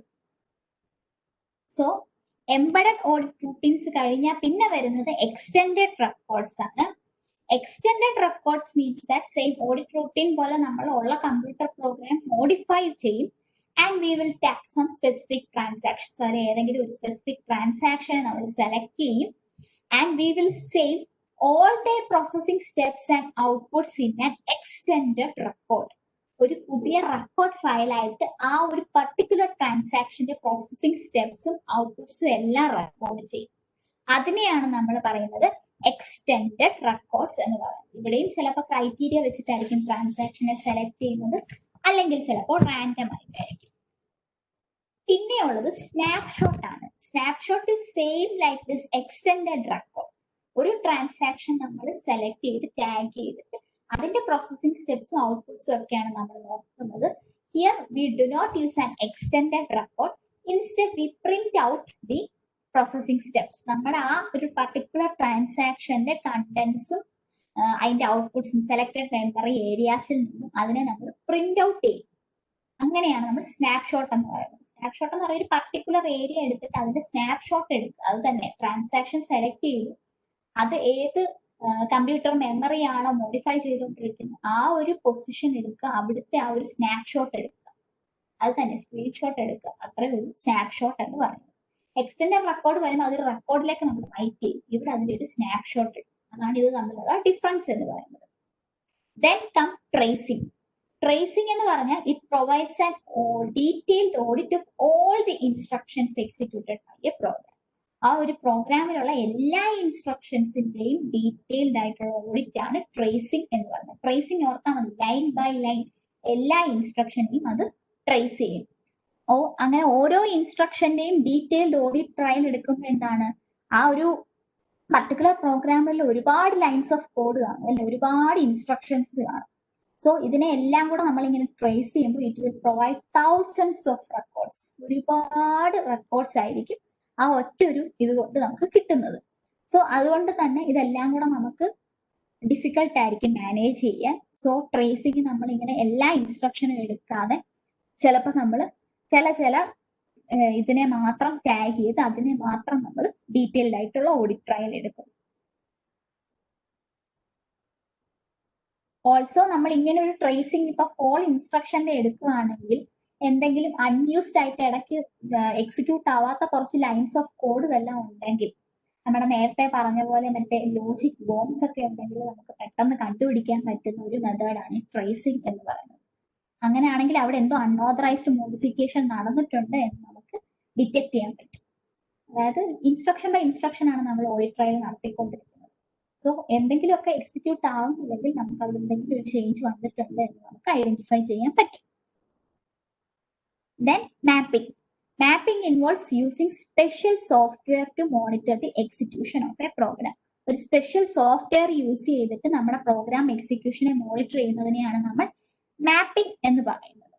This software counts the number of times each program statement is executed. നമ്മുടെ പ്രോഗ്രാമിലുള്ള ഓരോ പ്രോഗ്രാം സ്റ്റേറ്റ്മെന്റും എടുത്തിട്ട് അത് എത്ര ടൈം എക്സിക്യൂട്ട് ചെയ്തു എന്ന് കൗണ്ട് ചെയ്യും. അതാണ് മാപ്പിംഗ് എന്ന് പറയുന്നത്. മാപ്പിംഗ് എന്ന് പറഞ്ഞാൽ എന്താണ്, ഓരോ പ്രോഗ്രാം സ്റ്റേറ്റ്മെന്റും എടുക്കും പ്രോഗ്രാമിലെ അത് എത്ര തവണ എക്സിക്യൂട്ട് ചെയ്തു എന്ന് കൗണ്ട് ചെയ്യുന്നതാണ് ഈ മാപ്പിംഗ് സോഫ്റ്റ്വെയർ എന്ന് പറയുന്നത്. സോ ഈ മാപ്പിംഗ് സോഫ്റ്റ്വെയറിന് നമുക്ക് എന്താണ്, എന്തെങ്കിലും ഡെഡ് പ്രോഗ്രാം കോഡ്സ് നമ്മൾ അതിൻ്റെ അകത്തുണ്ടെങ്കിൽ സാധാരണ എക്സിക്യൂട്ട് ആവാത്ത, നേരത്തെ ട്രേസിംഗിന്റെ കേസ് പറഞ്ഞാൽ തന്നെ എക്സിക്യൂട്ട് ആവാത്ത എന്തെങ്കിലും പ്രോഗ്രാം കോഡ്സ് ഉണ്ടെങ്കിൽ നമുക്ക് അതിനെ ലൊക്കേറ്റ് ചെയ്യാൻ പറ്റും. ഏതെങ്കിലും കുറച്ച് പോർഷൻസ് ബൈപ്പാസ് ചെയ്താണ് റൺ ചെയ്യുന്നത്, അതായത് കുറച്ച് പോർഷൻസ് ഇല്ലാതെ അവിടെ ഒരു ബൈപ്പാസ് നടത്തുന്നുണ്ടെങ്കിൽ അത് നമുക്ക് ഐഡന്റിഫൈ ചെയ്യാൻ പറ്റും. പിന്നെ എന്തെങ്കിലുമൊക്കെ കൺട്രോൾ സ്റ്റേറ്റ്മെന്റ്സ് അതിനുണ്ടെങ്കിൽ അത് ഏതൊക്കെയാണെന്ന് നമുക്ക് ഐഡന്റിഫൈ ചെയ്യാൻ പറ്റും. സോ ഇങ്ങനെ ഉള്ളതൊക്കെയാണ് മാപ്പിംഗിന്റെ ഫീച്ചേഴ്സ് എന്ന് പറയുന്നത്. And mapping was a technique that was used for program design and testing. Actually നമ്മൾ പ്രോഗ്രാം ഡിസൈൻ ചെയ്യുമല്ലോ ഡിസൈൻ സ്റ്റേജിൽ, ആ സമയത്താണ് മാപ്പിംഗ് ഒറിജിനലി യൂസ് ചെയ്തത്. ഇപ്പൊ അതൊരു ഓഡിറ്റ് ടൂളായിട്ട് യൂസ് ചെയ്യുന്നുണ്ടെങ്കിലും ഒറിജിനലി യൂസ് ചെയ്തത് പ്രോഗ്രാം ഡിസൈൻ ആൻഡ് ടെസ്റ്റിംഗിന്റെ കേസിലായിരുന്നു. സോ ഇത്രയുമാണ് സിസ്റ്റം ഓഡിറ്റിംഗ് എന്ന് പറയുന്നത്. So all the topics inside our section E are now complete. നമ്മുടെ സെക്ഷൻ E ഫുള്ള് കംപ്ലീറ്റ് ആയി. So how was the today's class? മനസ്സിലായല്ലോ?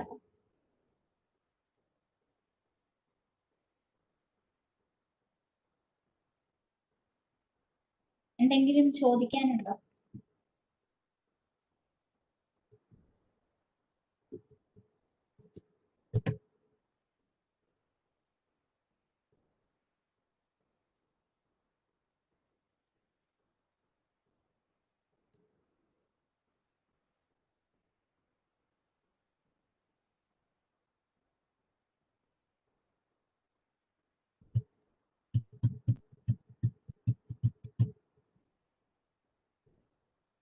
സെക്ഷൻ എഫ് ആക്ച്വലി അതിനകത്ത് 4 പാർട്ടായിട്ട് തന്നെ ഡിവൈഡ് ചെയ്തിട്ടുണ്ട്. അതിലെ ഫസ്റ്റ് പാർട്ട് നിങ്ങൾക്ക് എളുപ്പമായിരിക്കും, കാരണം കൂടുതലും അതിന് പറയുന്നത് കൊമേഴ്സുമായിട്ട് ബന്ധപ്പെട്ട ടേംസ് ആണ്. സോ നിങ്ങൾക്കത് എളുപ്പമായിരിക്കും. പിന്നുള്ള പോർഷൻസ് ഒക്കെ കമ്പ്യൂട്ടർ ആണ്, എല്ലാം കുറച്ച് ലാസ്റ്റ് പോർഷൻ കുറച്ച് വാസ്റ്റ് ആണെങ്കിലും പെട്ടെന്ന് പറഞ്ഞു പോകാൻ പറ്റുന്ന പോർഷൻസ് ആണ്. ചിലപ്പോൾ ഈ വീക്ക് കൊണ്ട് കംപ്ലീറ്റ് ആകുമായിരിക്കും, മാക്സിമം ഞാൻ അങ്ങനെ നോക്കാം. 4 പാർട്ട് ഉണ്ട് അതിൽ സെക്ഷൻ എഫ്.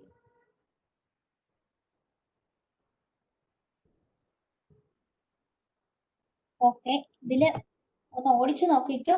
ഇന്റർനെറ്റ് സെക്യൂരിറ്റി, ഒരു ഇന്റർനെറ്റ് സെക്യൂരിറ്റിക്ക് ഒരു at a minimum system should include user account management, firewall, antivirus software, encryption. Then virus എന്താണ്, ട്രോജൻ ഹോഴ്സ് എന്താണ്, വേംസ് എന്താണ്, വൈറസ് ഹയാക്സ് എന്താണെന്ന് നോക്കിയായിരുന്നു. ദെൻ സൈബർ ക്രൈംസ് ഏതൊക്കെയാണെന്ന് നോക്കി. Copyright infringement, denial of service attack, intrusion, theft, phishing, malware, fake warning pop boxes. പിന്നെ tools ഏതൊക്കെയാണ് cyber attackers use ചെയ്യുന്നത്. Code scanners, sniffers, password crackers, logic bombs, buffer overflow. അതിന്റെ കൂടെ തന്നെ നമ്മൾ ഡംസ്റ്റർ ഡൈവിംഗ് പഠിച്ചായിരുന്നു. ദെൻ എന്തൊക്കെയാണ് defences, firewall, proxy server, anti sniffers, employee education. പിന്നെ എൻക്രിപ്ഷൻ എന്താണെന്നും അതിന്റെ 2 ടൈപ്സും, secret key, public key or private key. Usually companies use ചെയ്യുന്നത് public key or private key encryption ആണെന്ന് പഠിച്ചു. പിന്നെ ബിസിനസ് കണ്ടിന്യൂറ്റി പ്ലാനിങ് എന്താണ്, അതിന്റെ 5 സ്റ്റെപ്സ് എന്താണെന്ന് നോക്കി. ദെൻ എന്തൊക്കെയാണ് ഡിഫറെന്റ് ബാക്കപ്പ് പ്ലാൻസ് ഒരു കമ്പനിക്ക് യൂസ് ചെയ്യാൻ പറ്റുന്നതെന്ന് നോക്കി. അതിൽ നമ്മൾ ക്ലൗഡിലേക്കുള്ള ബാക്കപ്പ് നോക്കി, ഇലക്ട്രോണിക് വോൾട്ടിങ്, പിന്നെ ഗ്രാൻഡ് പേരന്റ് ചൈൽഡ് പ്രോസസ്സിംഗ്, അങ്ങനെ 3 സ്റ്റേജ് ഉള്ള ഒരു ബാക്കപ്പ് പ്രൊസീജിയർ നോക്കി. പിന്നെ ഡിസാസ്റ്റർ റിക്കവറി, അതിൻ്റെ അകത്ത് തന്നെ ഡിസാസ്റ്റർ റിക്കവറി സൈറ്റ്സ് നമ്മൾ നോക്കി. Hot site, cold site, warm site, mobile site. പിന്നെ സിസ്റ്റം ഓഡിറ്റിങ്, നമ്മൾ ഫ്ലോ ചാർട്ട് യൂസ് ചെയ്ത് അതിൻ്റെ പ്രോസസ്സിംഗ് ഒക്കെ ഐഡന്റിഫൈ ചെയ്ത് കൺട്രോൾ ആക്ടിവിറ്റീസ് എന്തൊക്കെയാണ് ഇംപ്ലിമെന്റ് ചെയ്തിരിക്കുന്നത്. Control points, that is the point in the program where an error is likely to occur and that needs control. അങ്ങനെയുള്ള control points ഒക്കെ identify ചെയ്യാന്ന് പറഞ്ഞു. പിന്നെ സിസ്റ്റം ഓഡിറ്റിംഗ് ഒരു കമ്പ്യൂട്ടർ യൂസ് ചെയ്ത് ചെയ്യുമ്പോൾ എന്തൊക്കെ ടെക്നിക്സ് ഉണ്ടോ നോക്കി. Generalised audit software, test data, integrated test facility, parallel simulation, embedded audit routines, extended records and snapshot, tracing, mapping.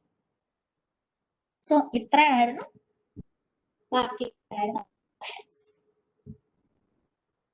So എല്ലാവർക്കും മനസ്സിലായി എന്ന് വിചാരിക്കുന്നു. നമുക്ക് വൈൻഡ് അപ്പ് ചെയ്യാം.